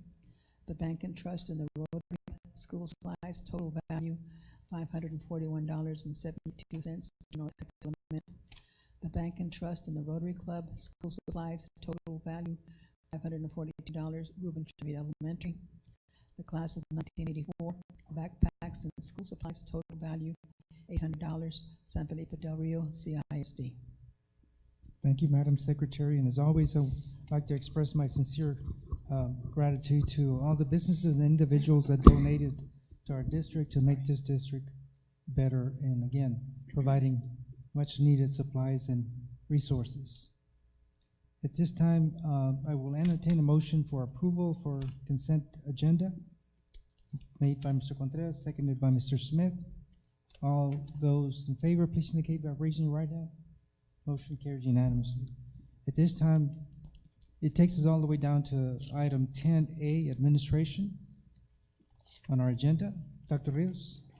I just wanted to clarify that agenda item that I requested, so that's not on there. Right? Yes. Okay, so There we'll was, bring that. let me make the stipulation. We approved the consent agenda, making sure that we excluded and or tabled item C9, C2. Make sure that Betty makes a notation of that. Mr. Russell, if I may, I'd like to excuse the principals at this time. It's been a busy start of the school year, and there's really not much on the agenda that pertains directly to them, except for the class size waiver, but that's just a couple kids here and there. So thank you, principals. See you all tomorrow. Thanks. 6 in the morning.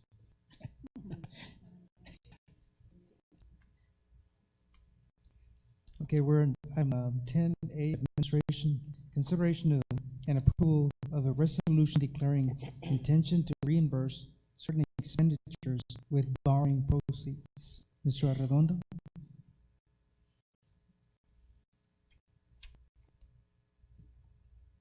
Good evening once again. We have item to consideration to approve a resolution declaring intention to reimburse certain expenditures with borrowing proceeds. Section 1, this resolution declares the intention of the district to reimburse the expenditures for the project with the proceeds of obligations.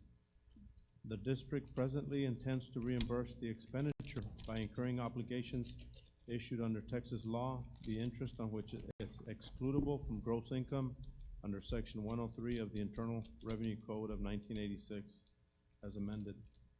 And Section 2, the district reasonably expects to incur debt in one or more series of obligations in an aggregate maximum principal amount now estimated at $10 million for the purpose of paying the cost of the project.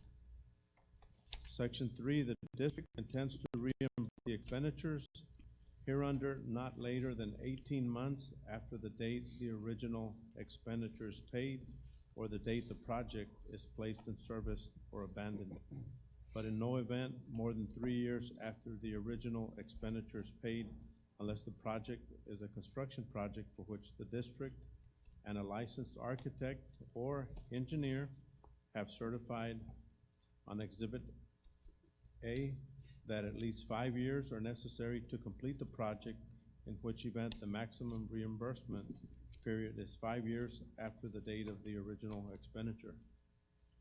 In Section 4, the district intends that the resolution satisfy the official intent requirement set forth in Section 1.150-2 of the Treasury Regulations and evidences its intentions under Chapter 1201.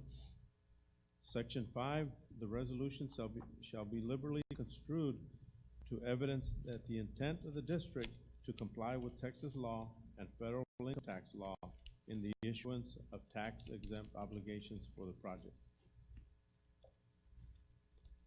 That appears on page 89 instead of page 90. It sits in the agenda.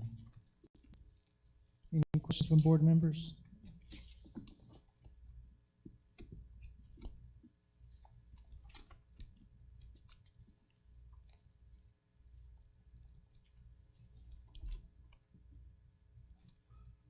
Being that there are no questions, we'll ask for the recommendation.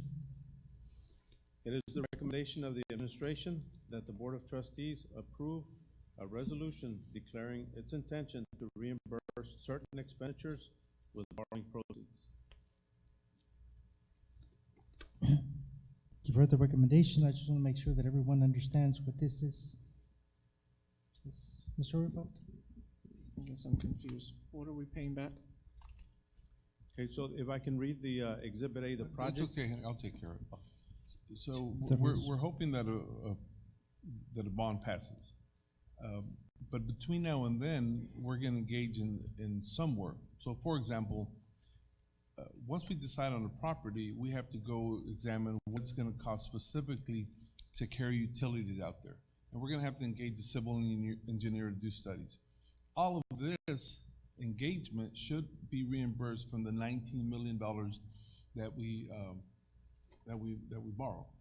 If we had passed this resolution earlier, and if we had purchased property, for example, and we had used district funds, well, we already said that we were gonna buy that with the bond proceeds, so then the district's local budget will be reimbursed from that. In other words, any expense going towards the construction of that elementary between now and the time the bond funds are received, the local budget can be reimbursed.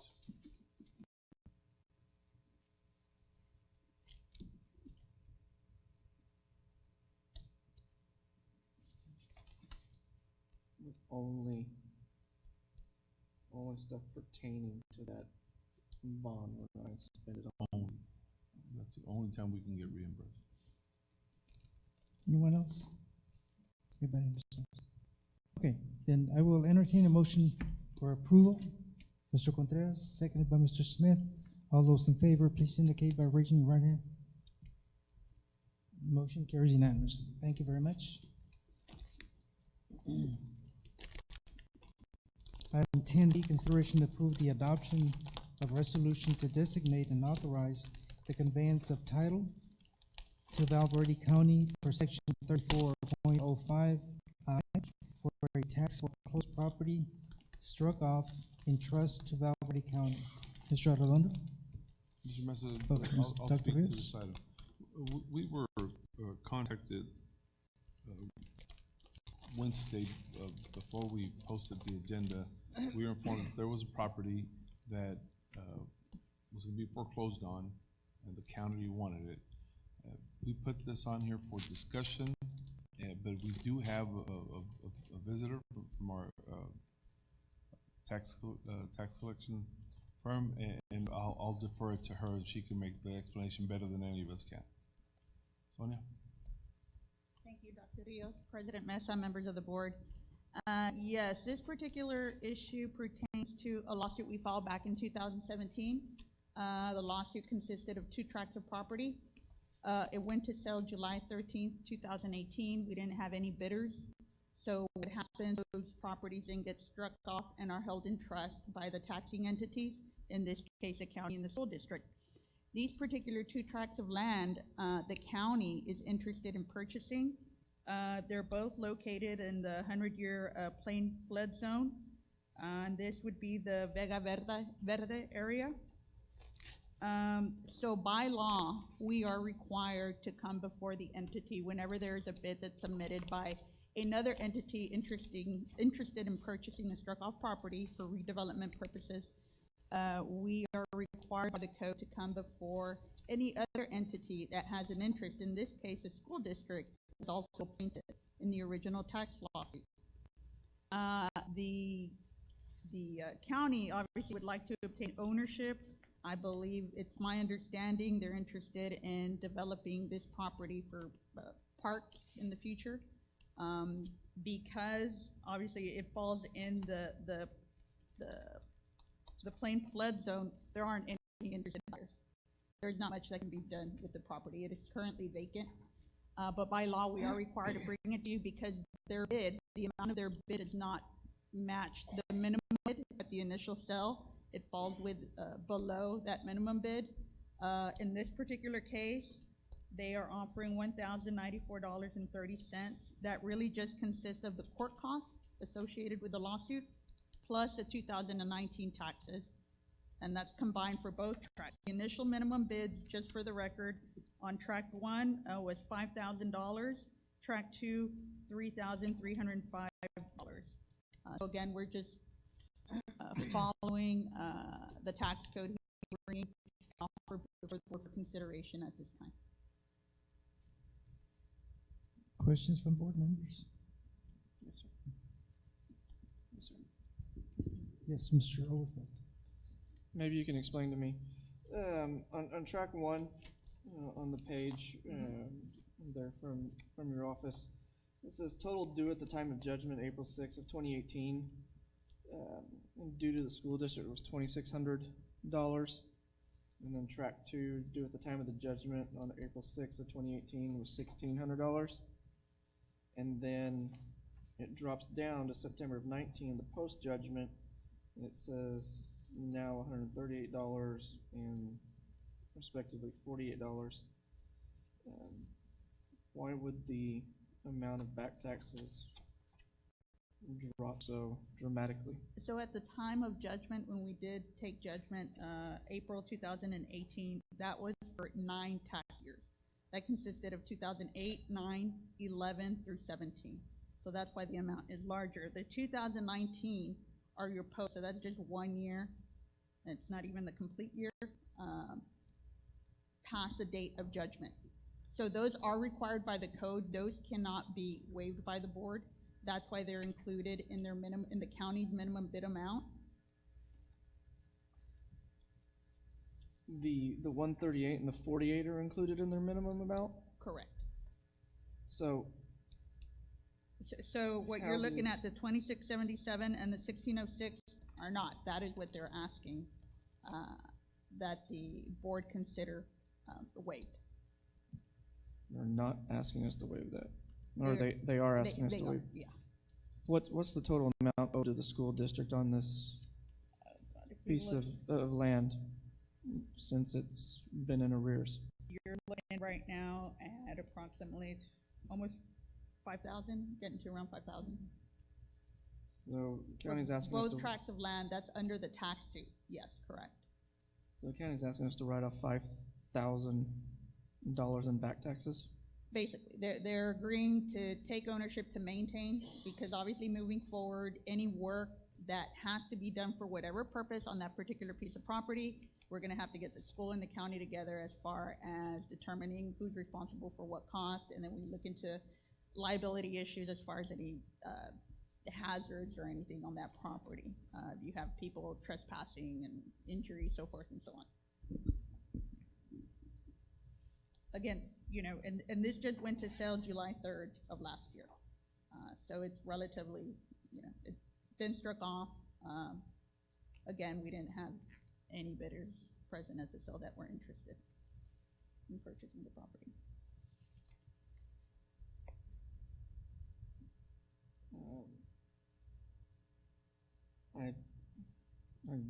I'm sorry, but we talk about, you know, money being left over from budgets and not being used, and here's money that we can recover from a thing, and it wants to be written off. I don't understand. I think it sets a dangerous precedent for stuff to come in the future if we write this off. That's just my opinion. Anyone else? No, I'm good. I think I respect Josh's opinion. I think overall, we have to realize that it's a floodplain, and no one will be able to build unless you build, you know, a house on stilts and, you know, way up regarding the floodplain. That's why no interest is shown. I think the biggest part is the liability in regard to anyone being hurt on property for whatever reason is transferred over to the county once, you know, we pass this resolution. Can I ask one more question? The revenue in the future from a tax revenue standpoint, what would that look like? In this particular case, if it is actually developed into a park and it's being utilized for a particular public purpose, it would be exempt by law. Okay. Correct. So it would not be generating any And they have to do that within a certain time period, or it goes into. Yes, they'll have to have that determination made by the appraisal district. Correct. And again, we're just here before because the code does require any entity to come before any other entity that has an interest in this, again, under the discretion of the board. One more question, yes. Sure. So you talk about liability.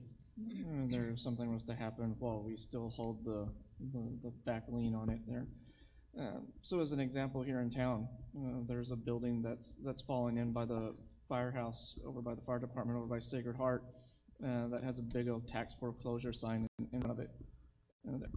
So if somebody was inside of it and it collapsed, the city, county, and school district are liable because we still hold the lien on it? At times, and for that particular case, what normally would happen is there'd be a demolition, and the cost of that demolition would be, it would be attached as a cost. So any interested buyer that would come forth would be responsible for Right, that particular lien. But talking liability, if someone was in that building, some kids go into that building right now, and the building collapses while they're in it because there's back taxes owed and we have a lien against it, are we liable for damages to those individuals? Because that's kind of what I'm hearing, unless I'm misunderstanding this, the same thing down on the property. It's a possibility. Obviously, the possibility exists, but there'd be a lot more as far as investigation that would have to go into it. It's never happened before. It's just a possibility. Dr. Rios, want to add? I didn't go to law school, but I have reviewed different cases. More than likely, we wouldn't be liable. But unfortunately, in the process, we're still required to pay the deductible on the attorneys that that defend the district. So even though we have all kinds of insurances, even if we were to be liable, the TASB in this case takes care of all that. But every time we've had one of these lawsuits, we've always had to pay the deductible. Even though we won the case, we still have to pay the deductible. So liable in a major lawsuit, very unlikely. But definitely responsible for defending it, yes.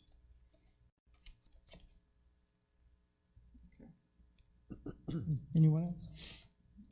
Well, I'm kind of up in the air because I can see the end purpose as far as working together, for a park for the community in that area. Being that it's a 100-year floodplain, it's kind of impossible to do anything, construct anyway. I mean, it's dead. It's gonna forbid no bidders. It's no loss, no gain, basically, whether it's keep or don't keep it, we're not gonna gain anything. So, I don't know, I'm up in the air, but I am concerned setting precedents, though. That's the only thing that kind of holds me back, that we would set precedents as far as that type of transaction there with I don't know if the county would reciprocate if we needed something. Yeah. Well, I agree. I think if we do this for the county, they could reciprocate a kind gesture whenever we have a need for property that we can utilize. That being said, recommendation from administration, Dr. Rios. Henry will read the recommendation.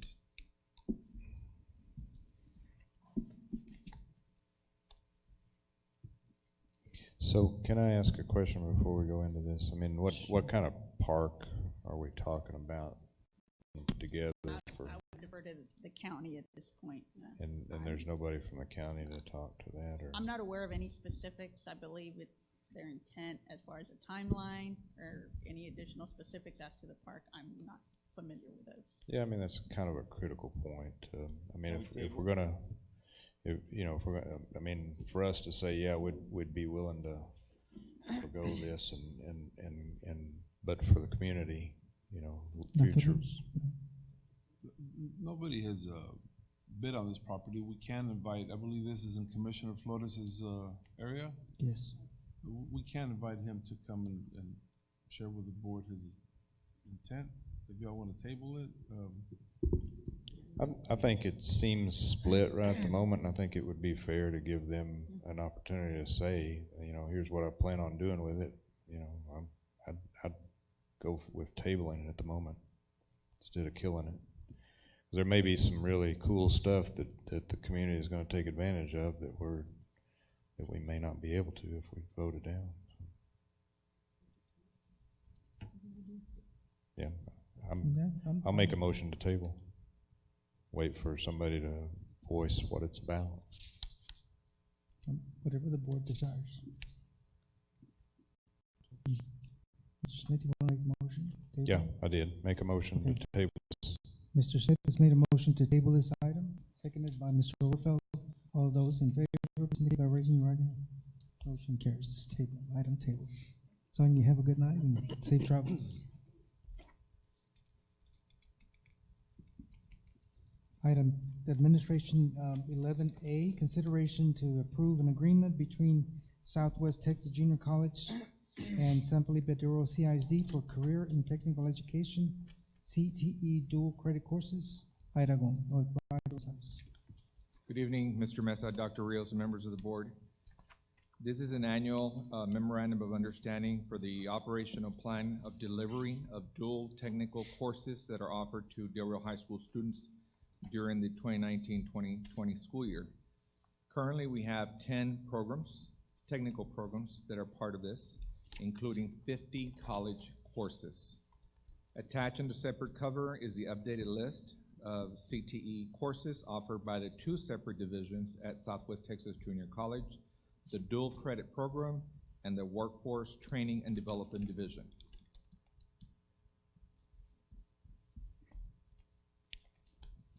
Question from board members? Recommendation, please.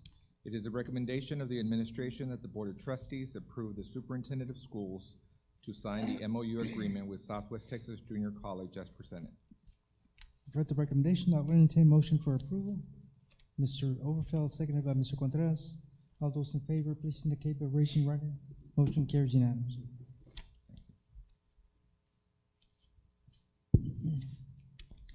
Item 11B, consideration to approve an agreement between San Felipe Duria CISD and Valverde Nursing and Rehabilitation Center for the purpose of providing health science technology certified nursing assistant CNA students with a training site to conduct the clinical portion requirement of the CNA program.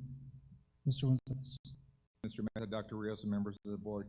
Again, this memorandum of understanding is to allow the Valverde Nursing and Rehab Center, a nursing facility, to continue to serve as a clinical training site for students enrolled in CNA programs at Del Rio High School. This medical facility will provide students with opportunities for continued knowledge and skill development by having members of their staff to serve as mentors and residents as patients. Students will obtain their 40 hours training requirement. This agreement will continue to the end of the 2019-2020 school year and automatically renew for 1 year unless terminated in accordance to the provisions of this agreement. The MOU is provided for you under separate cover. Questions from board members? So, Mr. Gonzalez, this is a 2-year then? Yes. 2-year. Okay. Then, recommendation, please. It is a recommendation of the administration that the Board of Trustees approve the Superintendent of Schools to sign the agreement with Valverde Nursing and Rehab Center as presented. You've heard the recommendation. Is there a motion for approval? Mr. Smith, seconded by Mr. Overfeld. All those in favor, please indicate by raising your right hand. Motion carries unanimously. Thank you. Thank you, sir. Item 12A, Technology and Operations.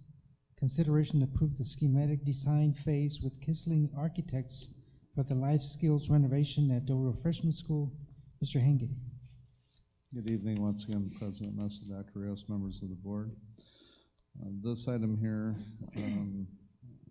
pertains to the presentation that you saw earlier. This project is currently funded with an allocation of $500,000, and the investment that the district has made so far up to the $25,000 would be applied towards this project as we move forward.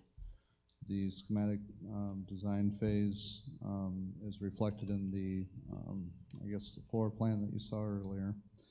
And the next step of this project, if this were to move forward, we would enter into construction document phase, where we would get into more detail as far as what some of those items look like.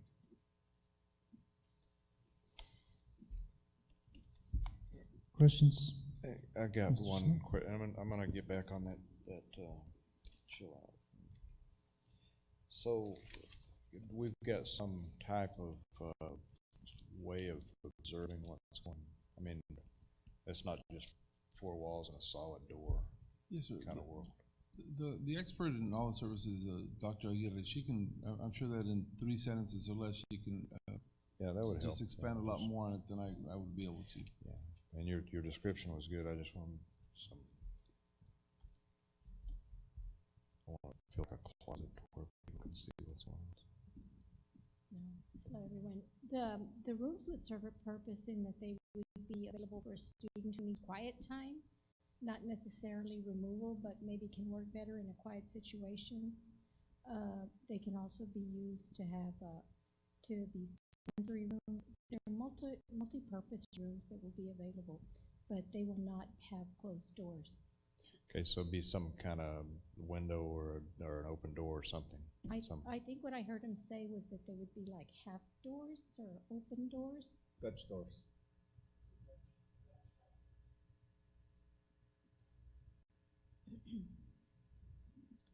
Sorry for getting hung up on this one little thing. I just. Yeah, what we reflected on the design was a Dutch-type door.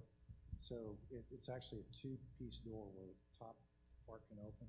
Got it. And leave Okay. the bottom closed. Thank you for the clarity. Yeah. I'm sorry, Dr. Aguirre? Yes, sir. Just so that everybody can have a good idea and feel good about it. Are there any legal requirements about how often we are to observe students when it is extreme situations and they are put in timeout, for example? There's, you cannot have outdoors. So that's a legal requirement, that there cannot be outdoors. If a student does go in, especially a student in this classroom, if they go into a quiet area, they would be accompanied by an adult. Nobody would be by themselves. Okay, thank you. And it's to work in a smaller setting, a small space.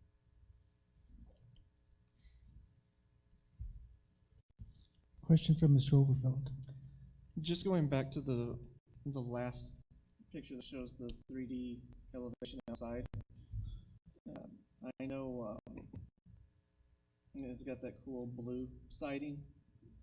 There is that going to be like a metal siding or something there? And the only reason I ask is when we built the CTE center, it was portrayed one way, and then something completely different that ended up happening. And I know it caught the board off guard. So that is a metal siding or something that we hope to, that'll be in that color. Yes, it's a horizontal metal painted siding. Okay, cool. Thank you. Any other question? I guess we're good. Then recommendation, please. It is the recommendation of the administration that the Board of Trustees approve the schematic design phase with Kessling Architects for the life skills renovation and Del Rio freshman. You've heard the recommendation. I'll entertain a motion for approval. Mr. Smith, seconded by Mrs. Webb. All those in favor, please indicate by raising your right hand. Motion carries unanimously. Thank you very much. Thank you. Item 12B, consideration to approve change order with Frontera Construction in the amount of $177,539.41. Funding source, general fund, for the 200/400 construction budget for the addition of students' restrooms in the 400 wing of the Del Rio High School. Mr. Henge. Mr. Mesa, I'll just give a brief background on it, then Mr. Henge will read the recommendation. A few months ago, we asked the board to consider adding restrooms to the 400 wing and asked for $150,000 of additional funds. At that time, we thought that $150,000 would cover the 2 restrooms. Since then, the development, the design, it came out to be almost $200,000, the entire cost. The board had already approved $150,000. Through some credits for some work that wasn't being done in the 200 and 400 renovation, there was some money to be saved, as well as some favorability from the overall budget. The cost now to our budget that you've already approved, we're not asking y'all to add any additional funds. We're just asking y'all to approve this dollar amount added to the project for money you've already approved. So there's no additional funds. We're just saying this is how much it's gonna cost, the budget, and we're asking for your approval. The money's already there, you've already approved it before. How many stalls and square footage and that kind of sinks and that kind of? Mr. Hang ahead. The number of stalls per each side is 6 for the male, 6 for the female, and I think 3 stand-up stalls for the males, based on how the room's laid out. As far as square footage, I can get that for you. I don't have that number handy. It basically takes the size of one classroom is what we were doing. Okay, perfect. Thank you.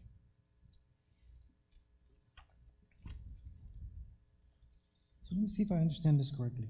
On March 25th, we recommended 150,000 for the change order. And now what we're saying is we're adding to that 150,000 to make sure that we have 177,000. We're adding to the expense of that project, sir. However, the money, we're spending $27,000 above the $150,000. Okay, that's what I wanted to make sure. Yeah. Okay. Then, anyone else has a question? The recommendation, please. It is the recommendation of the administration that the Board of Trustees approve the change order with Frontera Construction in the amount of $177,539.41 for the addition of student restrooms in the 400 wing of Del Rio High School. With the recommendation? I think Mr. Mesa brings up a very valid point. Maybe we should reword this a little bit. Can we do that? I don't know. Make it to where we've already approved 150. We're approving an additional 27. Yeah. It seems a little funky the way it's written. So on March 25th, it's on page 92.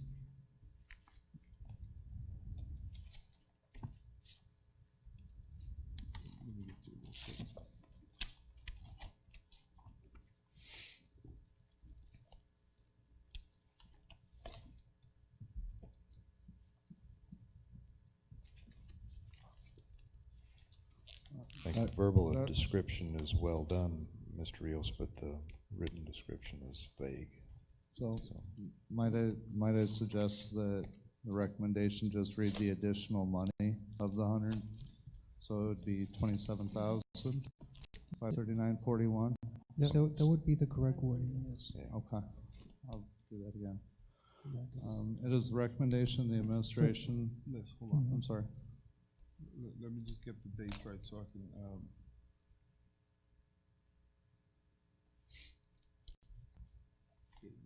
I just want to be clear that on March 25th, it wasn't.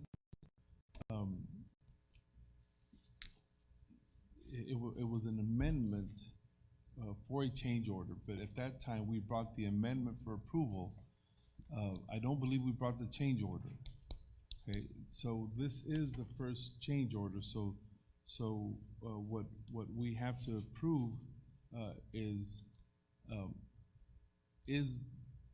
change order for the total amount. The amendment was to the budget.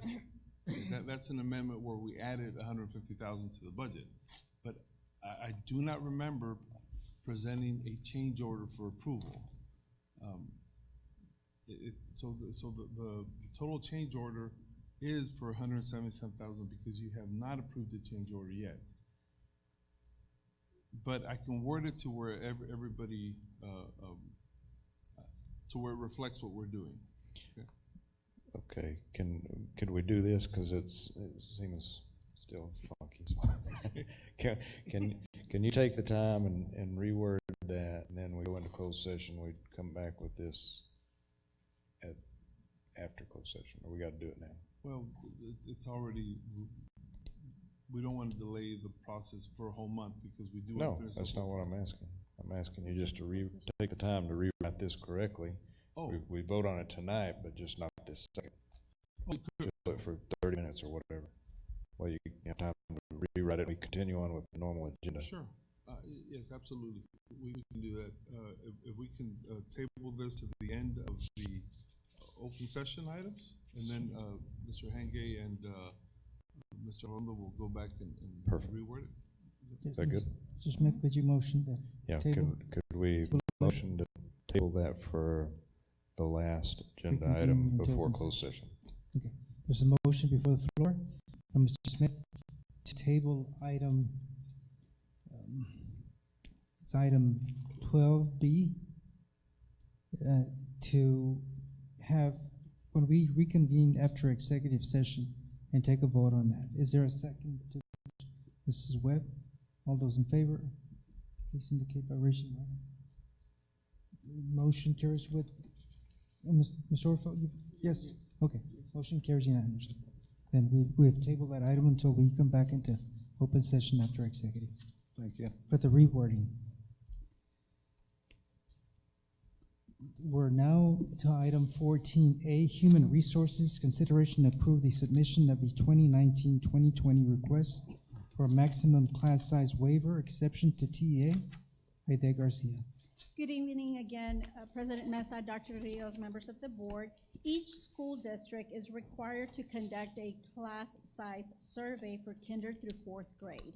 Our district conducted the survey on September 13, and in your desk there, you can find that we found 5 classrooms that are over the 22-to-1 ratio.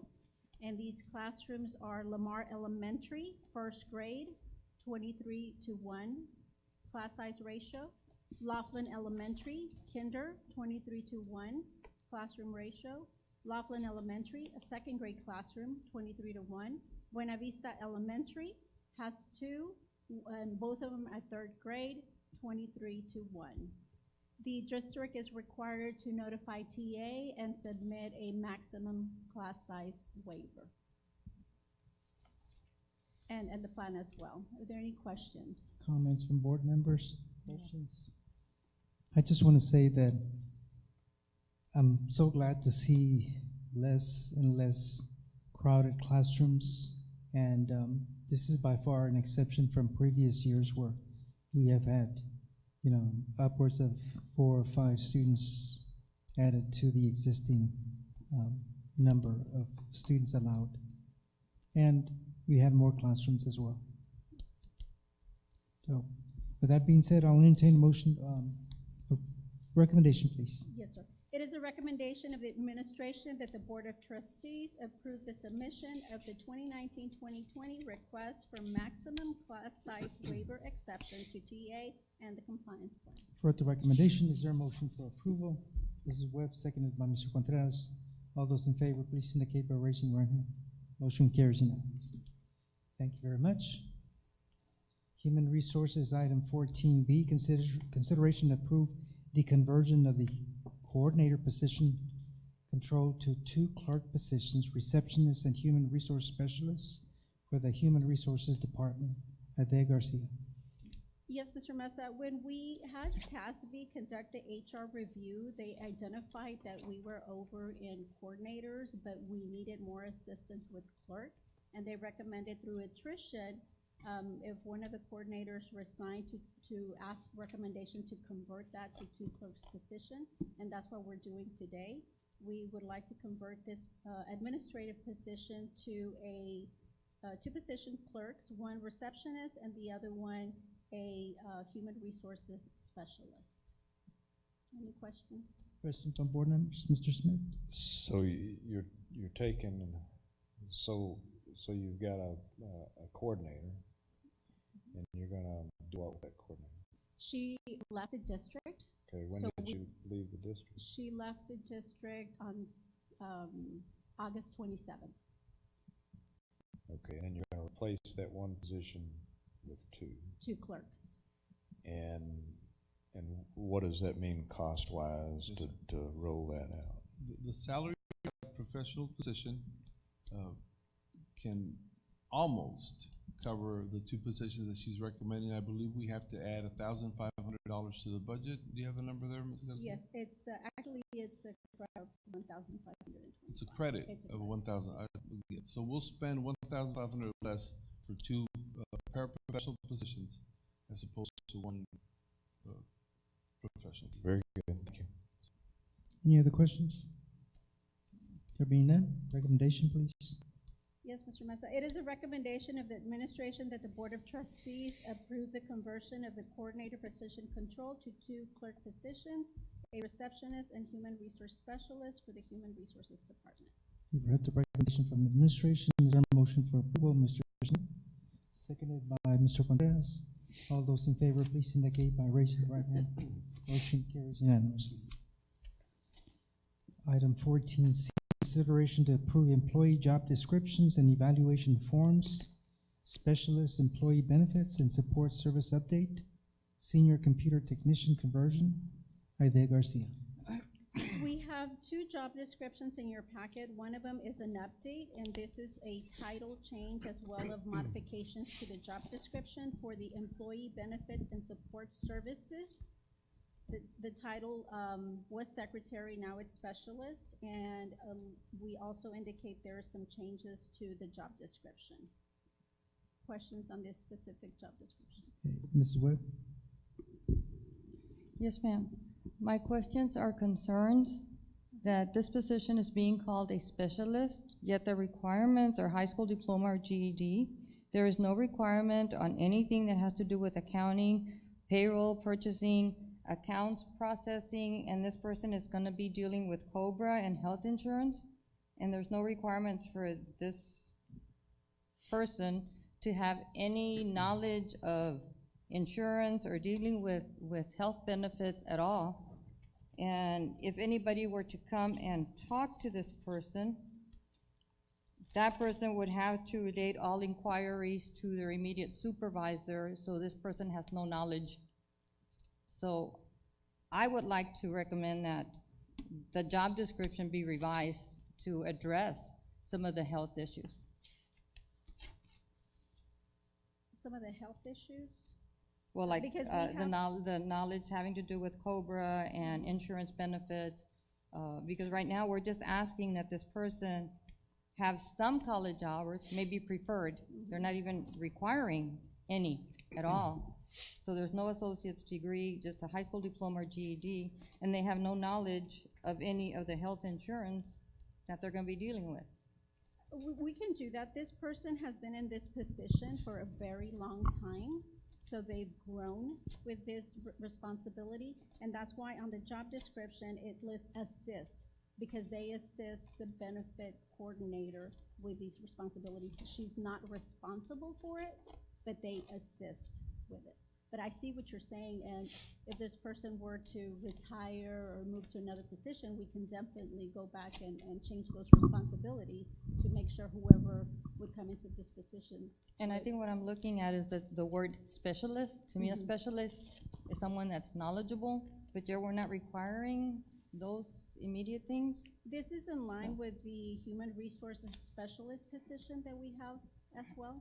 It's in line with those 2 other specialists that we have in the human resource department.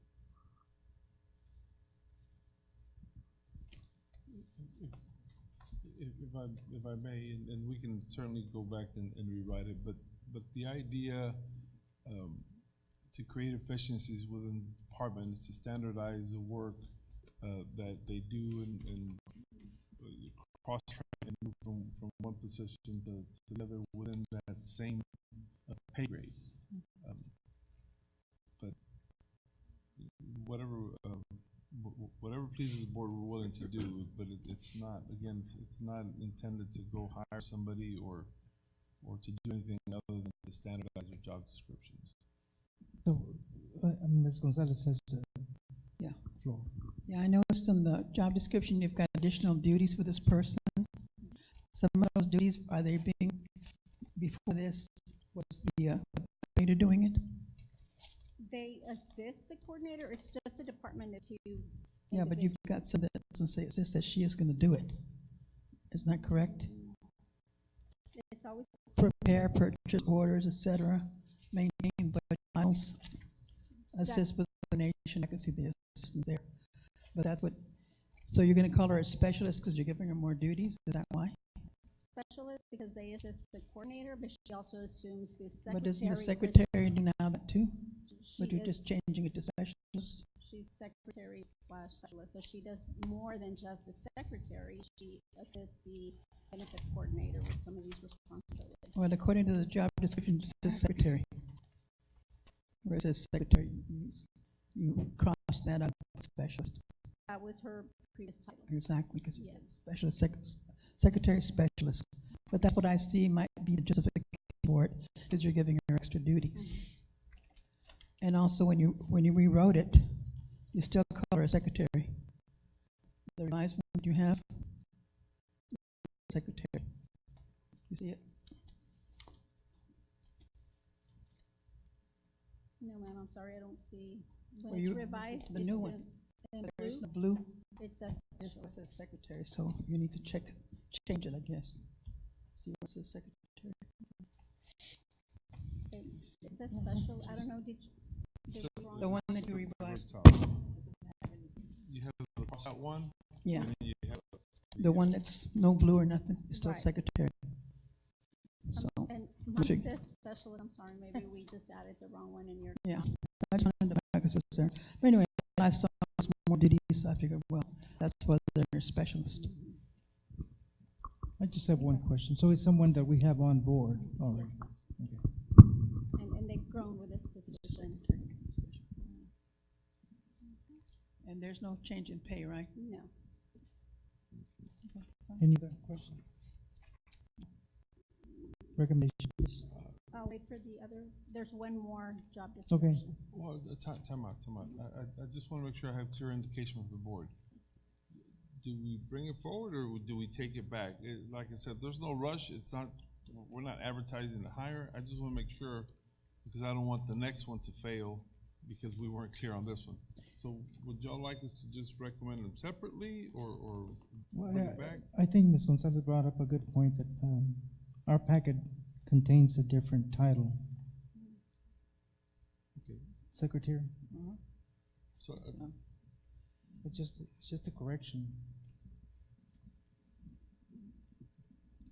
let's just table this one, but let's still continue with the second one. And that way, I'll have Ms. Garcia review what we have in the packet, and then if it's okay, she'll just reach out to you, Ms. Webb, just to make sure that we fully understand what you're Or we bringing. can bring it back or after we can closed bring it session. back. That's fine too. We can even bring back Well, after closed session. That'd be great. The thing is, to me, I don't know, specialist is a specialist. And the coordinator gets paid more money? Is that how it works or how? That's what I see from. Yeah, coordinators usually they require This here it's some got type of 56. College hours or maybe an associate or bachelor's degree for coordinators. Let's table it. Bring it back to closed session. Ms. Gonzalez, I have specialists on mine. The one that she corrected. Was the secretary. See what it says it here at the top.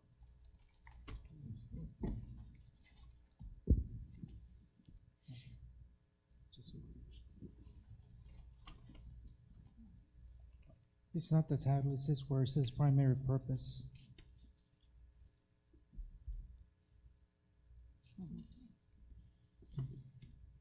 So we can bring this back. I'm sorry. I would, like I said, there's no rush on this one. So we can just, when we make the recommendation, we can only make the recommendation for the second job description that she's not gonna review. Because I would rather we just go back and thoroughly review this one. And there is no rush. We don't have to post a position. It doesn't mean more money for anybody. There's really no rush. So let's just not recommend this one, but let's review the next one and just make that recommendation. Ms. Gonzalez, would you make a motion to table? Or- No, sir, because they're all two in one, so if we. Oh, they're table- listed as one Yes. item, okay, so then we're Yes. gonna take action on one, and the other one, we're not gonna take action on. Correct. The The next job description is the senior computer technician, and this is a conversion, and at the same time, it's a new job description. And it's just the job description that we're bringing tonight. Mr. Henge, as well as our director for technology, wants to align his organizational charts like some of the other departments where they have a lead, whether maintenance or warehouse lead. So he wants to have a lead, in this case, it's a senior computer technician. So today, we want to approve the job description, and next month, we'll bring the conversion where he will convert one of his current positions as a computer tech to a lead. So it's not gonna create a new position. We're just going to ask to convert one of the computer techs to a lead. It will be the process of posting internal. They would apply, and then that position then would be converted. And this one does include a salary increase. And Mr. Henge and Tony are here if you have any questions about the job description itself. Did everyone hear that will encompass an increase in salary? What is it? Okay, questions? No questions. I'll read the recommendation since we, Okay. since we changed it. Is that okay? Yes. Sure. You ready for the recommendation, sir? I'm ready. It is a recommendation of the administration that the Board of Trustees approve the employee job description, evaluation form, and revised job classification schedule for the senior computer technician. You've read the recommendation from administration. I will entertain a motion for approval. Mr. Smith, seconded by Mrs. Webb. All those in favor, please indicate by raising your right hand. Motion carries unanimously. Thank you very much. We're down to item 14D, consideration to approve updates to the 2019-2020 district compensation plans. Ete Garcia. Yes, sir, some updates on the compensation pay plan. We'll start with the administrative professional pay plan. We're adding the maintenance coordinator. This was a position that was approved during the budget process, and that's a pay grade 1.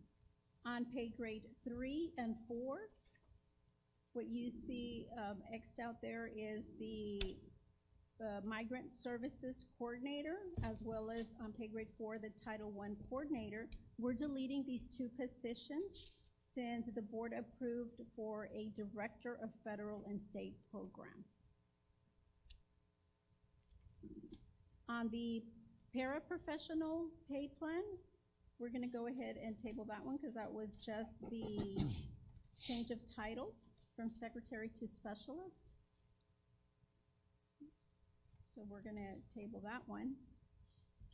And then on the auxiliary pay plan, the only change here is that the calculation for the minimum, midpoint, and maximum was calculated on 260 days, and this year it's going to be 261 days. So we had to make a note of that. Every other year, we have to change from 260 to 261. So those are the changes. And then the last one is for the supplemental stipends.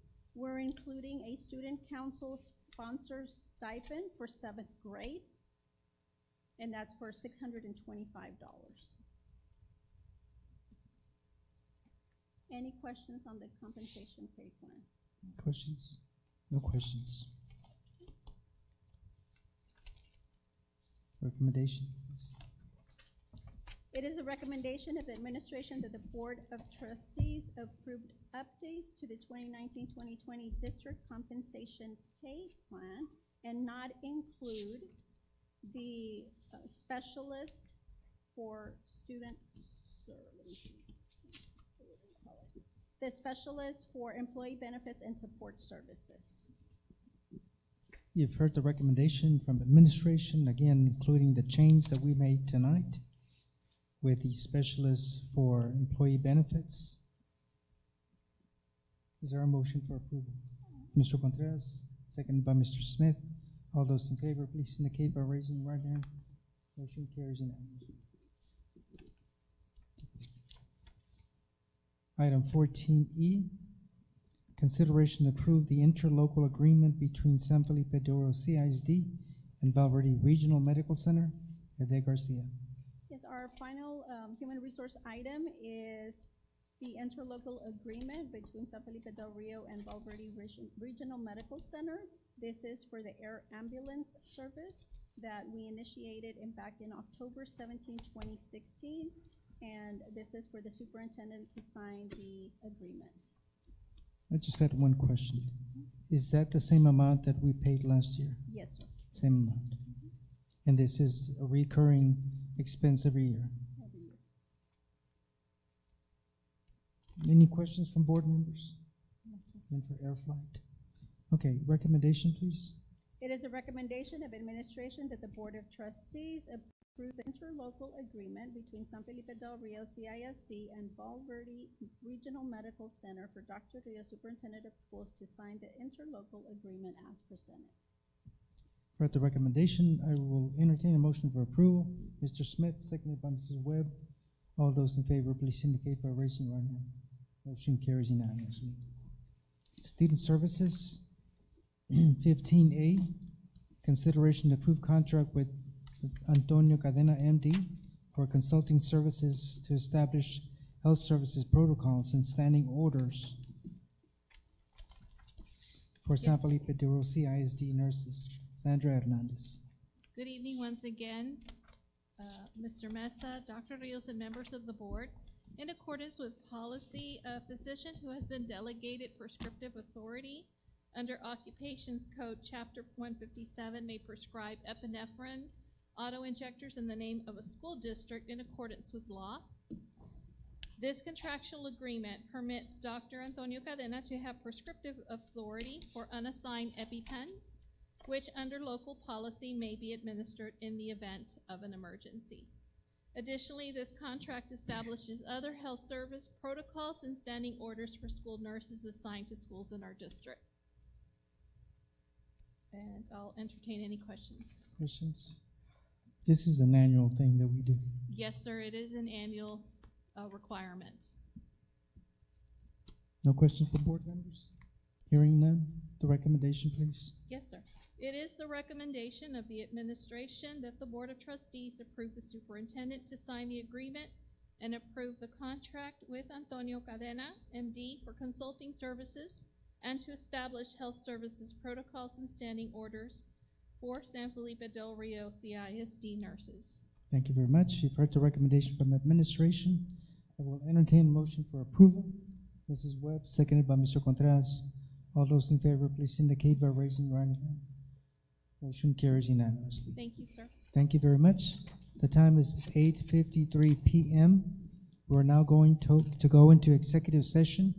We are permitted to go into executive sections or session by sections 551.071, 551.072, 551.073, 551.074, 551.076, 551.082, 551.084, 551.087 of the Government Code, Texas Open Meetings Act. If a final vote is required, it will be taken upon reconvening into open session. We are now in executive session.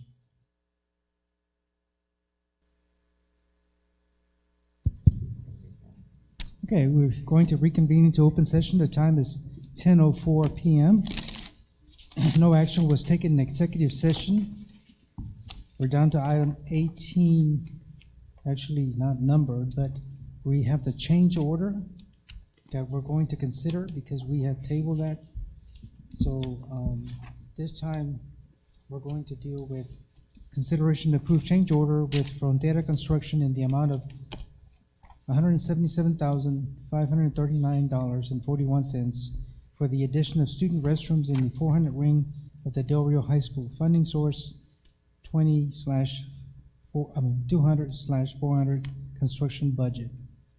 Let's hang it. I'll make the presentation. Dr. Rios? The administration placed the revised memo. I'll call your attention to the third paragraph, March 25. That clearly says that the $150,000 was an amendment to add the funds, but no change order was approved at the time. So we revised the recommendation to clearly indicate that this is the first change order. And I'll remind board members that there is no additional to the budget. All this is with the budget that had already had been approved, inclusive of the $150,000 that you approved on March 25. Are there any questions? Board members? Everyone is clear on that. Okay, then I will entertain a motion for approval. Let me read the revised one. It is a recommendation of the administration that the Board of Trustees approve change order number 1 with Frontera Construction in the amount of $177,539.41 for the addition of student restrooms in the 400 wing of Del Rio High School. Thank you for clarifying that in change order number 1. Now I will entertain a motion for approval. Mr. Smith, seconded by Mrs. Webb. All those in favor, please indicate by raising your right hand. Motion carries unanimously. Thank you very much. Now, again, we have item 18A, consideration of approved personnel report.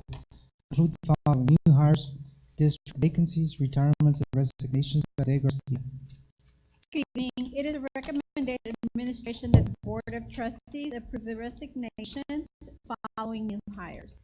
Jasmine Avalos, pre-kindergarten teacher for Roberto Bobby Barrera Elementary Step Magnet. Sarah Reed, 4th grade teacher for Dr. Lonnie Green Elementary.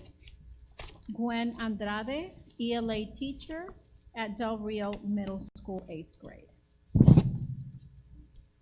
You've heard the recommendation from administration. Is there a motion for approval? Mrs. Webb, seconded by Mr. Contreras. All those in favor, please indicate by raising your right hand. Motion carries unanimously.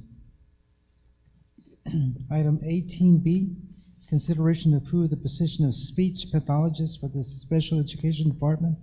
Ade Garcia. Yes, sir. It is the recommendation of administration that the Board of Trustees approve Pamela Brijo, speech language pathologist for the Special Education Department. Any questions from board members? There being none, motion for approval. There's a motion by Ms. Gonzalez, seconded by Mr. Smith. All those in favor, please indicate by raising your right hand. Motion carries unanimously. Item 18C, consideration to approve the position of custodial coordinator for the maintenance department. Ade Garcia. It is the recommendation of administration that the Board of Trustees approve David Martinez for the position of custodial coordinator for the maintenance department. You've heard the recommendation from the administration. Is there a motion for approval? Mrs. Webb, seconded by Mr. Overfelt. All those in favor? Motion carries unanimously. Item 18D, consideration to discussion of memorandum of understanding proposed by Bracketville ISD and Comstock ISD for transportation within San Felipe Doro CISD boundaries.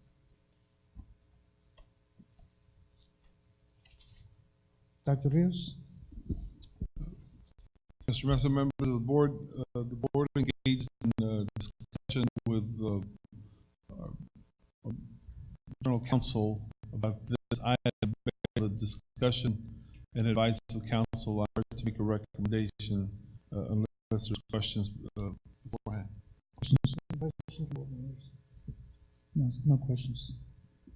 Mr. Mesa, members of the board, based on recommendation of counsel, it is recommendation of the administration that the board deny the request from Bracket ISD and Comstock ISD for the transportation within San Felipe Del Rio CISD boundaries. You've heard the recommendation. Is there a motion for approval? Mr. Smith, seconded by Mrs. Gonzalez. All those in favor, please indicate by raising your right hand. Motion carries unanimously. There being no other items on the agenda, I will make a motion for adjournment. Is there a second to the motion? Mr. Contreras, all those in favor? Motion carries. Meeting is adjourned. Good night, everyone.